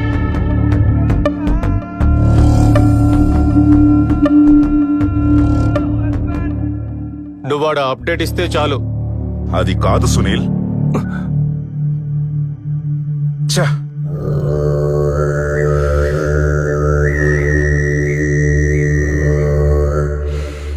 ఏమైంది అవినాష్? ఎంతవరకు వచ్చింది? నాయనా, మనోళ్ళు ఆల్రెడీ అక్కడే ఉన్నారు. మనం కాసేపు కామ్గా వెయిట్ చేస్తే వాళ్ళ పని వాళ్ళు చేసుకొని వస్తారు. మీరు రిలాక్స్గా ఉండండి. ఇంతకీ అన్న ఏమంటున్నాడు? నవీన్ ఫోన్కి అప్డేట్స్ ఇవ్వమన్నాడు. జాగ్రత్తగా మెదడు వాడండి. ఏం చేసినా ఊరికే ఒకదానికొకటి చేసుకొని నెత్తి మీదేసుకోబాకండి. నాయనా, ముందు నువ్వు రిలాక్స్గా ఉండు. మిగతాదంతా నేను చూసుకుంటాను. ఊరికి నువ్వు భయపడి నన్ను భయపెట్ట మాకు.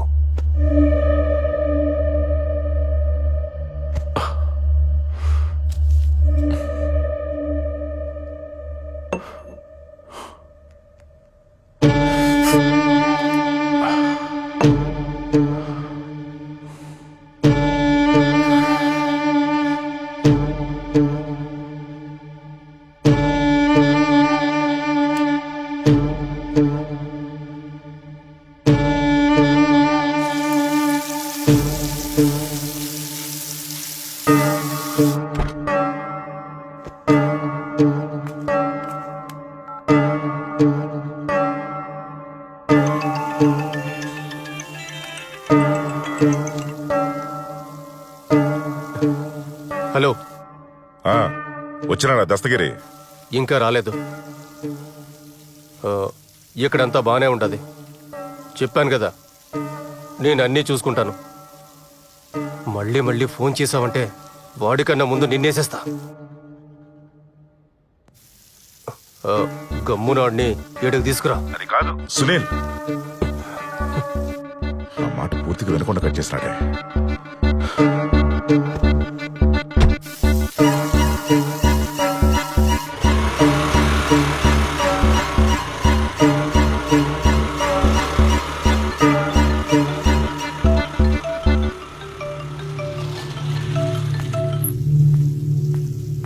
ఏం దస్తగిరి, ఫోన్ చేస్తా ఉంటే తీయడం లేదంటబ్బా. అన్నా డ్రైవింగ్ లో ఉన్నానన్నా, టెన్షన్ అవుతా ఉంది. టెన్షన్ దేనికబ్బా? ఇంతకీ తెచ్చినావా లేదా? తెచ్చినానన్నా, బండిలో ఉండాది. సరే తొందరగా రా, పోయి మంత తాగుదాం. సరే అన్నా, వస్తాను. వీడేంటి ఇక్కడ?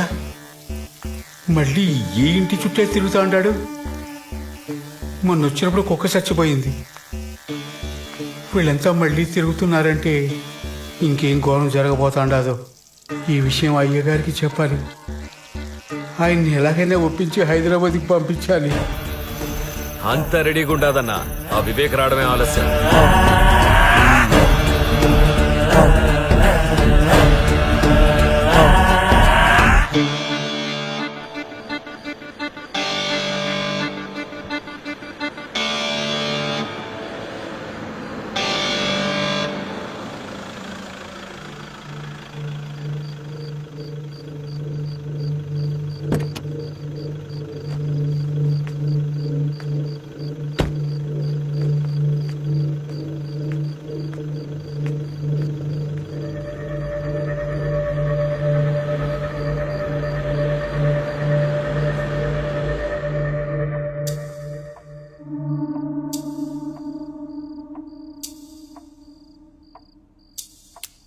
అయ్యా,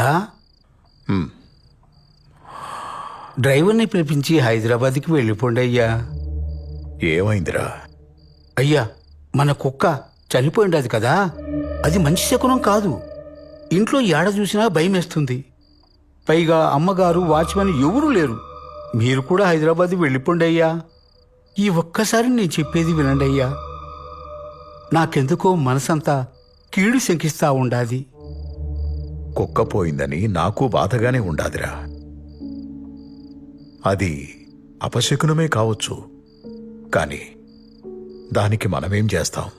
అది కాదయ్యా, నా మాట విని హైదరాబాద్కి వెళ్ళిపోండి అయ్యా. యాడికి రాపోయేది? పులివెందులలో, పైగా నా ఇంట్లో. నాకు భయమేందిరా? నన్ను ఎవడేం చేస్తాడు? ఓ, నువ్వు దిగులు పడకుండా పోయి పడుకో. అది కాదయ్యా. నువ్వు వెళ్ళి పడుకోరా, నేను చూసుకుంటానుగా. రంగయ్య, అయ్యా, ఆ తలుపు తెరిచిపెట్టుండు. గంగిరెడ్డి వస్తా అన్నాడు. గంగిరెడ్డా? ఇప్పుడా? ఈ టైంలో గంగిరెడ్డితో పనేందయ్యా? ఏంటి రంగయ్య, ఈరోజు ఎంత మాట్లాడుతుండావు? ఆ గంగిరెడ్డికి ఏదో పని ఉండదంట, మాట్లాడడానికి వస్తుండాళ్లే. అయ్యా, గంగిరెడ్డిని రేపు రమ్మని చెప్పండి అయ్యా. ఈరోజు ఇంటికి పొమ్మనండి. నువ్వు ఆలోచించకుండా తలుపు తెరిచిపెట్టి వెళ్ళి పడుకో. నాకేం భయం లేదులే, నేను చూసుకుంటానని చెప్తా ఉండా కదా. పో. సరేనయ్యా.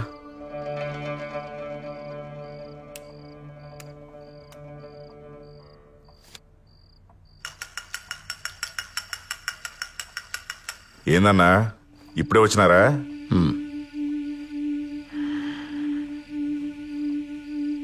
కూర్చో.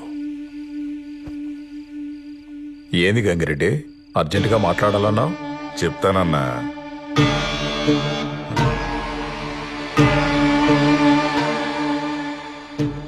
ఆ టైం కూడా వచ్చుండాది. దేని గురించి మాట్లాడాలి గంగిరెడ్డి? మీ గురించే బాధపడతాండన్నా. నా గురించా? నా గురించి ఎందుకు రెడ్డి? పాపం, ఇంట్లో నువ్వు ఒక్కడివే ఉండవు, కనీసం సెక్యూరిటీ కూడా పెట్టుకోలేదే. కాస్త జాగ్రత్తగా ఉండబాళ్ళా? ఎప్పుడేం జరుగుతుందో చెప్పలేం కదన్నా. నాకు సెక్యూరిటీ దేనికి రెడ్డి? నాకు ఆపద తలపెట్టే ధైర్యం ఎవడుకుండాది పులివెందుల్లో? అది కరెక్టే అన్న. మీరు పొద్దున్నుంచి క్యాంపెయిన్ చేసి చేసి అలసిపోయి ఉంటారు. మీరు పోయి స్నానం అది చేసి రండి. నేను ఏడ్నే ఉంటాను, తర్వాత మాట్లాడుకుందాం. సరే, ఏడ్నే ఉండు, వస్తాను.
గంగిరెడ్డి,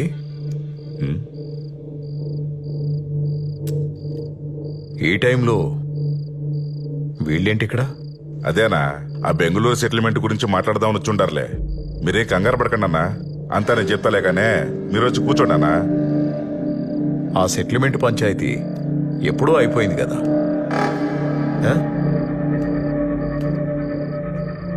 ఇంకేముంది మాట్లాడనీకి? ఉండాయన్నా, చాలా ఉన్నాయి మాట్లాడనీకి. నా వాటా డబ్బుల గురించి అడుగుదామని. ఆ సెటిల్మెంటు డబ్బులొస్తాయని స్వార్థంతో చేసింది కాదు గంగిరెడ్డి. ఇచ్చిన మాట కోసం చేసి పెట్టింది. దాని నుండి ఒక్క పైసా కూడా నేను ఆశించలేదబ్బా. మరి నీకెందుకు ఇలాంటి దుర్బుద్ధి పుట్టిందో తెలియడం లేదు. అవును, నేను దుర్మార్గుణ్ణే. నాకు నా డబ్బు కావాల్సిందే. నువ్వు ఇచ్చిన మాట కోసం చేసావో నీ స్వార్థం కోసం చేసావో అదంతా నాకు అనవసరం. నా డబ్బు నాకు కావాలి. ఎన్నిసార్లు చెప్పాలయ్యా నీకు?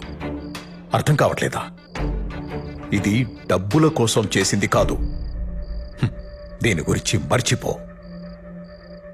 మళ్ళీ ఈ మ్యాటర్ గురించి మాట్లాడాల్సిన అవసరం లేదు. మాట్లాడుతూ వెళ్ళిపోతాండో. నా డబ్బు నాకు కావాలి, నా వాటా నాకు కావాలి. ఇస్తావా లేదో చెప్పు. ఆల్రెడీ నీకు చెప్పాను కదా, ఇంకేముంది మాట్లాడటానికి? దీని గురించి మాట్లాడడానికి ఏమీ లేదు. అర్థమవుతుందా? అవదో. నాకు అర్థం అవ్వదు. నా వాటా నాకు కావాలి అంటే ఇస్తావా లేదా చెప్పు. నా దగ్గర డబ్బు లేదు, నేనివ్వను. ఏంట్రా మాటలతో చెప్తే అర్థం కదా, చేతులతో చెప్పాలా? నువ్వు సెటిల్మెంట్ ని డబ్బు కోసం చేసావో దేనికోసం చేసావో మాకు తెలుసు. మా డబ్బు మాకు కావాలి, ఇస్తావా లేదా? సునీల్, వాణ్ణి అంత టార్చర్ పెట్టాల్సిన అవసరం లేదు. ఆడికి ఆల్రెడీ స్టంట్ వేశారు. కిందికి లాగి గుండె మీద 2 గుద్దు, ఊపిరి అలాగే ఆగిపోతుంది.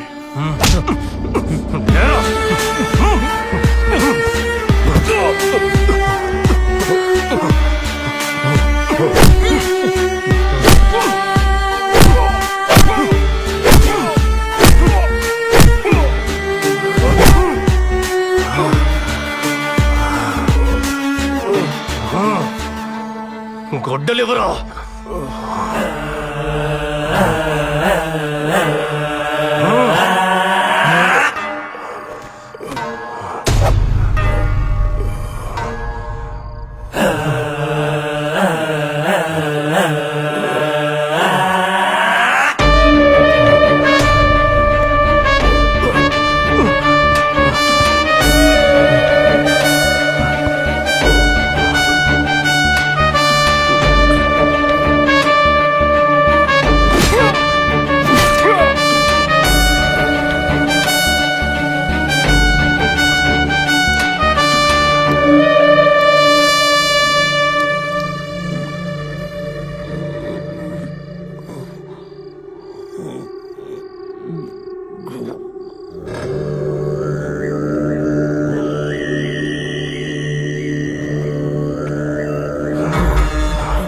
రేయ్, రాయిరా. మేం చెప్పినట్టు లెటర్ రాయ్.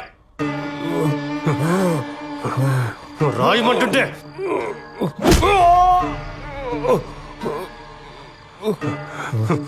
రాయే. నేను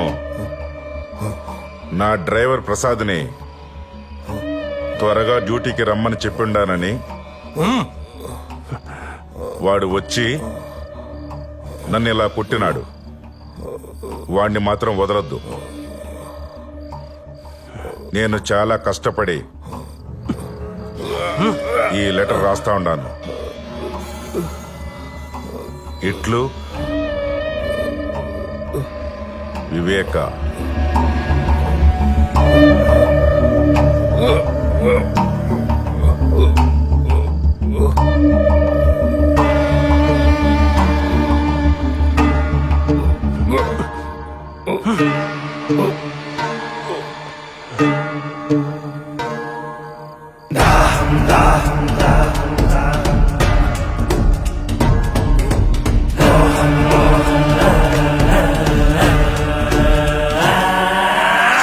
దాహం దాహం అధికార దాహం,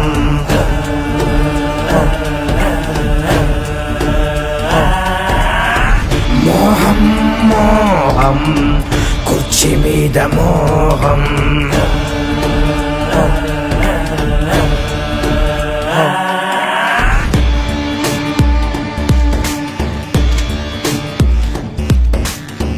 మరిచింది రక్త సంబంధం, ఆరింది పొలివెందుల దీపం, పెరిగింది కోదం, ఇది జగన్నాథ వ్యూహం,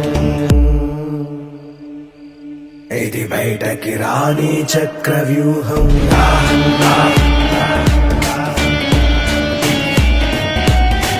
మోహం మోహం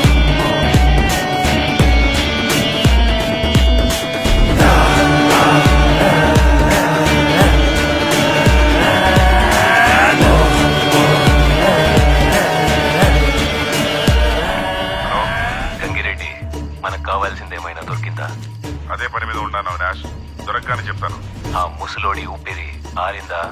వాళ్ళు అదే పని మీద ఉంటారు. పని అయినాక కాల్ చేయండి. ఓకే.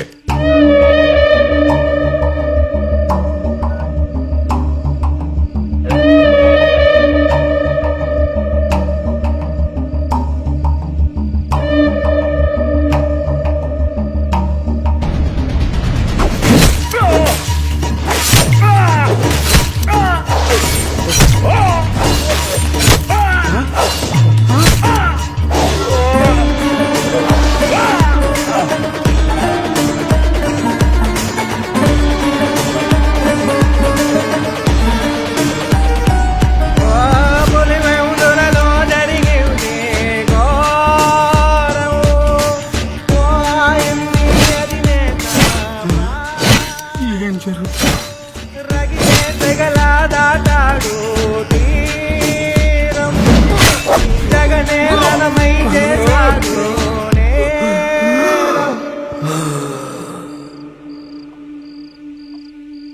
పైన ఏం జరుగుతుందో ఏమిటో నేనేం చేయాలో అర్థం కావట్లేదు.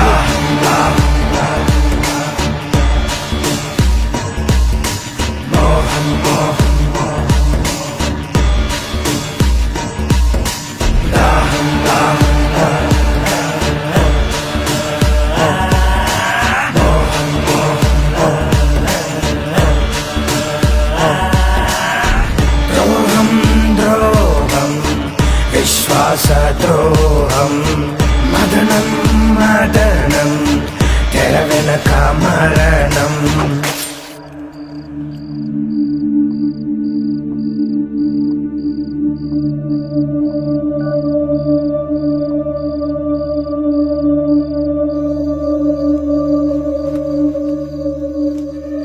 యో అయ్యా ఇట్ట చూడు, ఈ విషయం ఎవరికి చెప్పకు.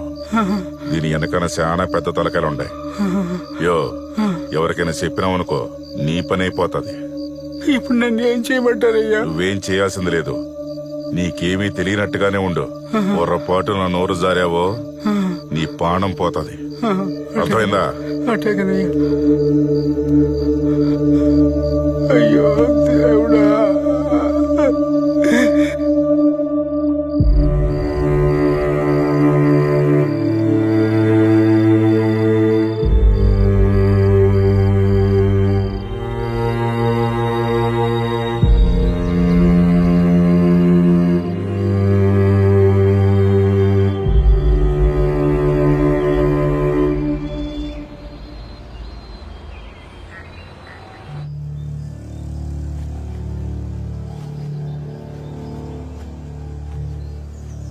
ఏంటి సార్ ఇది? ప్రొసీజర్ ఫాలో చేయట్లేదు. ఇలా అయితే ఎవిడెన్స్ మొత్తం పాడైపోతుంది. ఇప్పుడు క్లీన్ చేయొద్దు సార్, ప్రొసీజర్ ఫాలో అవుదాం. ముందు నువ్వు కామ్గా ఉండు, మిగతావన్నీ నేను చూసుకుంటాను. అలా కాదు సార్, ఇలా చేస్తే ఆధారాలు పోతాయి. దయచేసి నా మాట వినండి.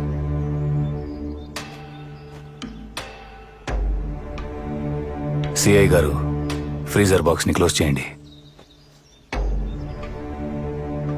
ఇది చాలా అన్యాయం కదా సార్. న్యాయం ఎప్పుడు డబ్బున్నోడి చేతిలోనే ఉంటుందిరా. పద తీసుకో.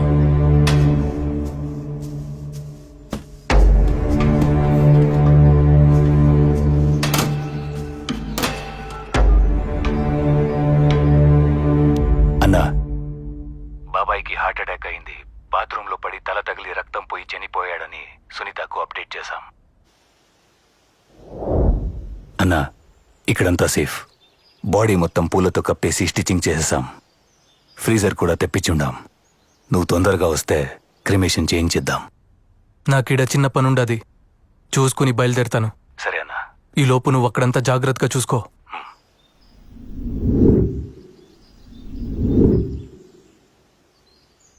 సునీత్ వచ్చిందా?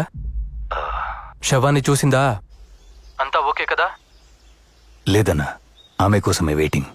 కానీ ఏం భయం లేదు, ఇక్కడంతా సెట్ అయింది. సరే, జాగ్రత్తగా ఉండండి. ఏదైనా సరే నాకు పిన్ టు పిన్ అప్డేట్ చేస్తూ ఉండండి. మురిపాలు పోత పోసి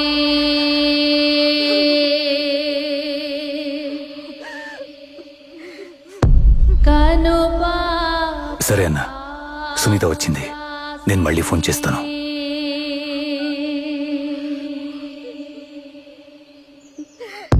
కాలు కందిపోకుండా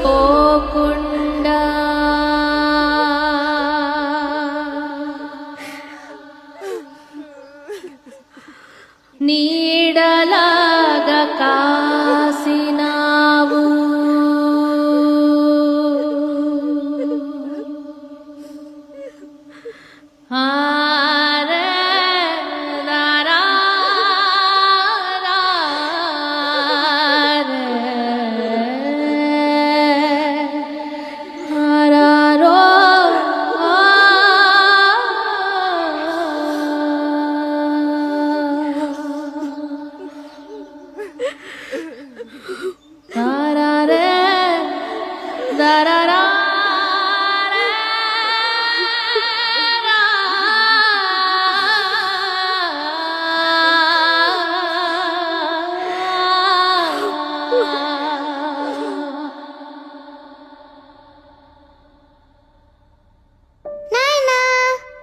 నాయనా ఈసారి కూడా జిల్లా స్థాయి రేస్ కాంపిటీషన్ లో నేనే ఫస్ట్ వచ్చాను. ఇదిగో ప్రైజ్ కూడా ఇచ్చారు. హా. నా చిన్నారి తల్లి, అన్నిట్లో నువ్వే ఫస్ట్ వస్తావని నాకు తెలుసు. ఇంతకీ నువ్వు పెద్ద అయినాక ఏమవ్వాలనుకుంటున్నావు తల్లి? నేను కూడా పెద్ద నాయనలాగే 5 రూపాయల డాక్టర్ అవుతాను నాయనా. పెద్ద నాయనలాగా అందరినీ బాగా చూసుకుంటాను. అయితే నన్ను కూడా బాగా చూసుకుంటావు కదా? నిన్నైతే పక్కనే ఉండి బాగా చూసుకుంటా నాయనా. నేను పక్కనుండుంటే ఇదంతా జరుగుండేది కాదు కదా నాయన. ఇదంతా నాదే తప్పు. నన్ను క్షమించండి నాయన. నా బంగారు తల్లి. వివేకాలు పంచే నాయనా,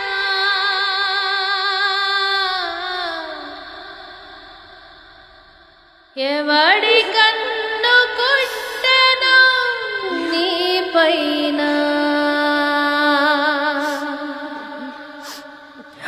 అవినాష్, దీన్ని కొంచెం ఓపెన్ చేస్తారా? అక్క, దీన్ని ఓపెన్ చేస్తే బాడీ డీకంపోజ్ అయ్యి స్మెల్ వస్తుందేమో. అది నాకు తెలుసు. నేను కూడా డాక్టర్నే. ఓపెన్ చేయించు.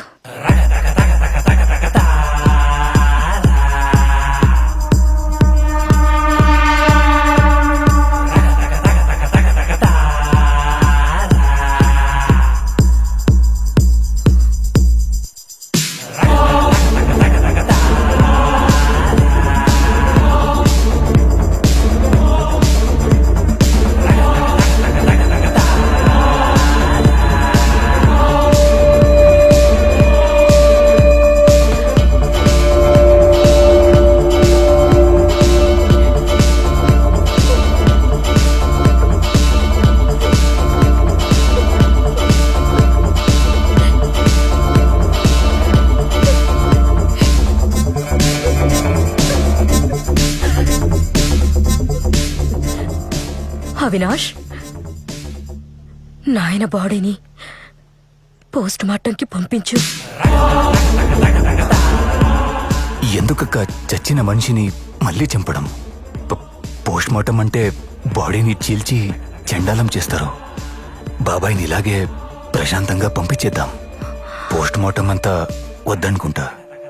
అవినాష్, చెప్పింది చెయ్యి.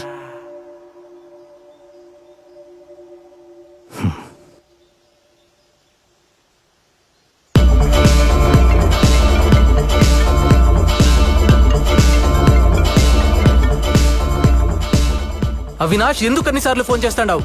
నేను చెప్పాను కదా నాకు కొంచెం పని ఉండాది, చూసుకొని వస్తానని. అది కాదన్నా, సునీత పోస్ట్ మార్టం చేయాలంటుంది. కేసు ఫైల్ చేపిస్తోంది. ఏం చేయాలో తెలియట్లేదు.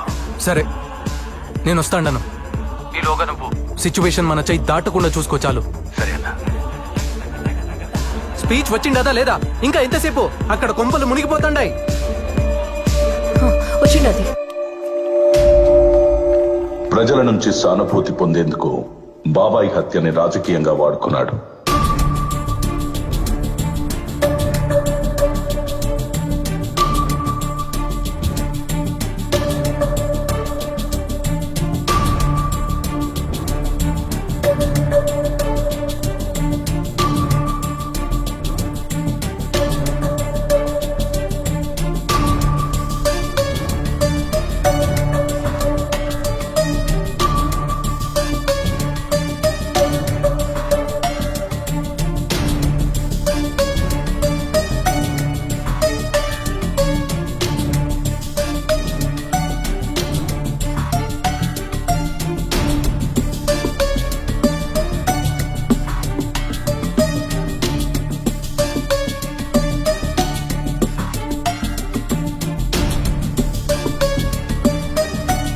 చిన్నాన్న మీద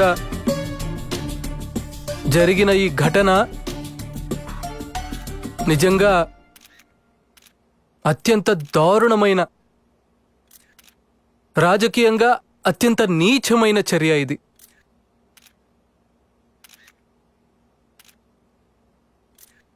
ఒక వ్యక్తిని, ఒక ఎక్స్ ఎంపీ 30 సంవత్సరాల సుదీర్ఘ రాజకీయ చరిత్ర కలిగిన, సౌమ్యుడిగా పేరు పొందిన ఒక ఎక్స్ ఎంపీని అతి కిరాతకంగా ఇంట్లోకి చొరబడి చిన్నానను బెడ్రూమ్లో బెడ్ పక్కన గొడ్డలితో నరకడం జరిగింది. జరిగిన తర్వాత తల మీదే దాదాపుగా 5 సార్లు గొడ్డలితో నరికారు. నరికిన తర్వాత తాను బాత్రూంకు వెళ్ళి బాత్రూంలో రక్తం కక్కుకుని బాత్రూంలో, ఆ తర్వాత బెడ్రూమ్ నుంచి బెడ్ పక్క నుంచి బాత్రూమ్ దాకా తీసుకుపోయారు.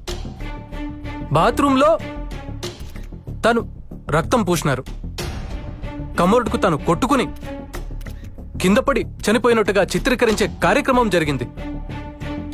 మరి నేను అడుగుతా ఉన్నాను, ఇంత పగడ్బందీగా చిన్నానను బెడ్రూమ్లో బెడ్ పక్కన అటాక్ చేసి అదే మనిషిని ఎత్తుకుని పోయి బాత్రూంలో మళ్ళీ యాక్ట్ని ఎనాక్ట్ చేసి కమోరుడుకు రక్తాన్ని కూడా చూపిస్తూ ఇంత పగడ్బందీగా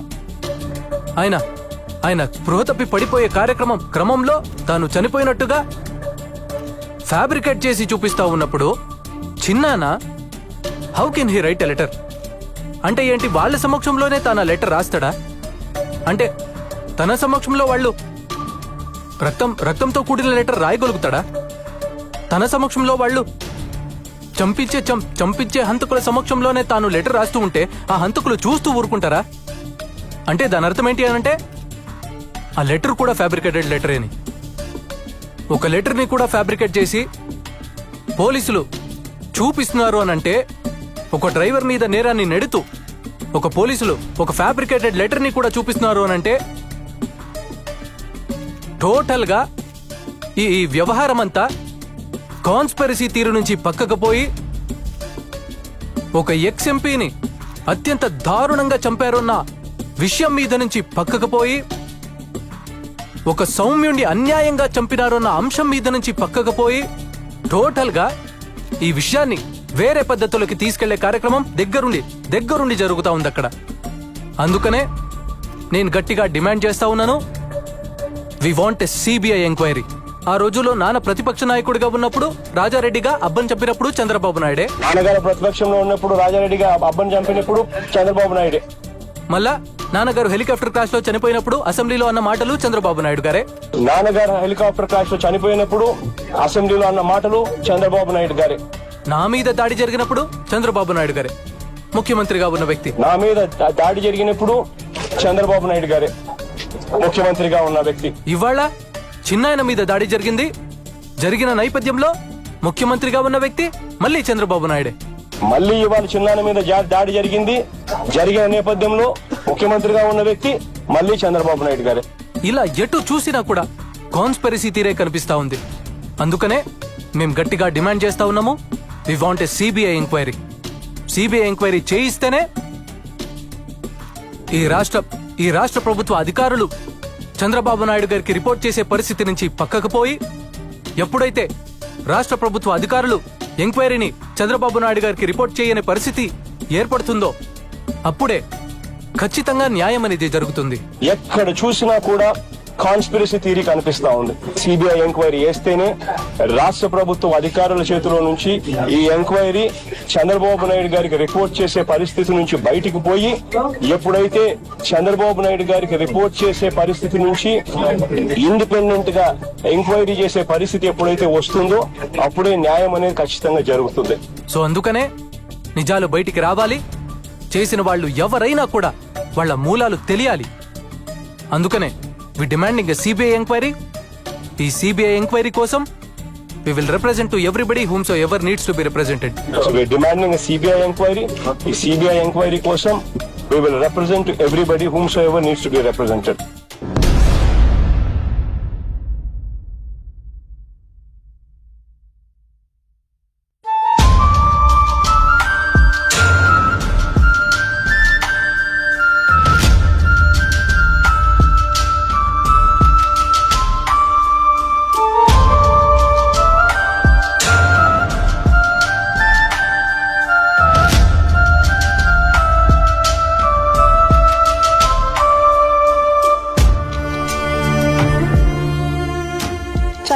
వ్యక్తిని గురించి రకరకాలుగా అవమానిస్తుంటే బాధపడ్డానండి. కూతురిగా మరింత కుంగించినాను.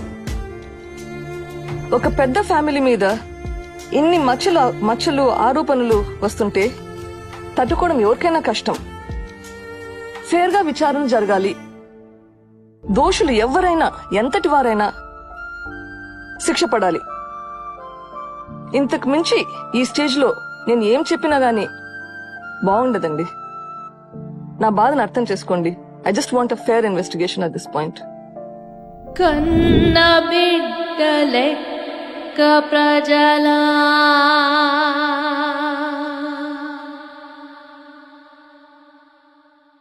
బాగు నీవు కోరినావు,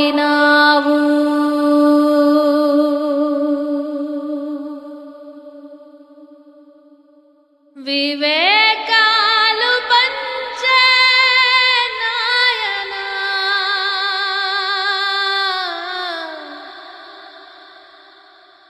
ఎవడి కన్ను కుట్టెను నీ పైన